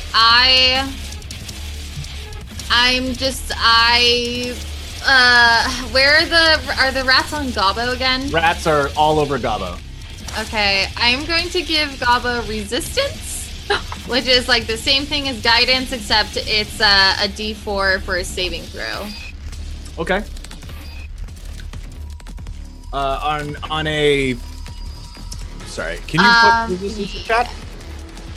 Resistance. 1 willing creature you touch, so you'd have to run up and touch Gobbo. Ah, okay, never mind. Once before the spell ends, the target can roll a D4 to add the number. You don't want to touch it right now. Just go there, rats. Roll the dice. Okay. Yeah, I'll run up and tap her. Okay, so you run up and tap her, then run back. Yeah. Can I give you some resistance? You're it. Yeah. Okay. Go get him, Gobbo! So that would probably put you over here because you would have run up and then moved out of the way. Yeah. Okay. All right. Karis. All right, come on, Karis. I want to use Dissonant Whispers on Okay. So a haunting voice. Yes. You're gonna fucking die, rats. Haunts their minds. They make a what is it? A wisdom saving throw? Yeah. Oof. What's your spell save DC? Oh dear. It's on your spell got sheet. this. It's on my spell sheet. Spell save top. DC is 14. Oh, they fail. Okay, they rolled a 13. I was like, oh no, I think they might actually succeed this. But no, you have a 14. Okay, so It's 3d6. well, it already rolled it, so they would take 11 damage. Let me look at the swarm of rats to make sure that they're not immune to taking psychic damage. No, they'll take 11 points of damage. A bunch of rats just freak out and die. Oh my god. They die of essentially a migraine. And the spell swarm is now, or the rat swarm is now drastically reduced. That was badass. They don't run away or anything. They're still on Gobbo. Yep, they're still crawling over. There appear to be 3 rats still running all over Gobbo. Easy. Gobbo, it is your turn. I'm going Eat to them. Just pick them off and eat them. swing my dagger. You swing your dagger and make a. Did you just stab yourself? I think you just set yourself on Well, fire. no, you didn't stab yourself, but your blade is on fire. Make a dexterity saving throw as you've begun to set yourself on fire, swinging this blade around. +4? Wow. Wait, I gave her a saving throw. Yeah. Oh, So, +4? okay. +4. Plus a D4. You get to roll a D4. You are for sure taking fire damage. Set yourself on fire. I told you. So, Gobbo, I told you, he says. I will say, Not on fire again. as Gobbo begins to catch on fire and drops down to the ground to stop dropping and rolling, right? It does kill the rest of the rats. They all burn and they die. Nice. That's good. Gobbo, however, you do take 5 points of fire damage. Oh my god, how much health have you got? No. Oh my god. All right. You should wait outside. Oh my god. I'm just on the ground, like. All of the Oh rats my god, that combat music. appear to have You're been that defeated. low? Oh my gosh. Okay. Appear to have been defeated. Gobbo definitely took the worst. Oh, you mean all? That is the last time I go in first. It never goes well. Oh my god. But Gobbo does successfully put herself out with the stop, drop, and roll technique. Good. Has a few singes, though, all over her body. You're really low, Gobbo. I am going to do a cure wounds on you. Just while you're Oh my doing gosh. that, say I shout. don't care what Valdis says about you. You are my favorite. While we're doing that, just welcome everybody from Rife and Ella's community. Thank you so much for those Hi, hosts hi. and those raids, guys. Hi, Appreciate Ella. it. This is Tilted Tables. We are here every Sunday. This is episode 2 today, right now, of a D&D adventure. So welcome everybody. We hope you're having a good day. All right. Right. Okay, so Valdis. you guys have successfully fought off or scared off the first the swarm of rats outside of the tomb here. There is currently a bundled up burning bedroll stuffed into the entranceway, and that Valdis is currently basically standing like on top of, almost. Fine. He's just Fireproof standing boots. right next to it as it is now in a full burn and it is burning pretty well. Martin is just like, oh yeah, Calvin is continuing to walk towards that door. Okay. I want to grab hold of Calvin's rope before he gets in closer, and then look at Gobbo and say to everybody, "That went rather well, didn't it?" You're going in first next time. You did nothing. Pretty good You teamwork. defeated the rats. Good job. Thank you, Moose. Good Of job, course, all. I'll take all of the praise. No, you're going back in first, Gobbo, because you're the only one that can fit in there. Oh no, you can fit in there. You just have to get on your hands and knees. Fine, fine. I'll go in first. No. All right, it's been about an hour since our last break. I want to take a real quick break, Okay. very quickly. 2 And minutes. yeah, super short one, so that we can hopefully get through this tomb tonight. Cool. It's been about 3 hours so far. You guys are just getting in it. Okay, so. there we go. That's fine. All right, so minute and a half. Yeah, All right, real we'll be quick. back. We'll be right back. 1 moment, guys.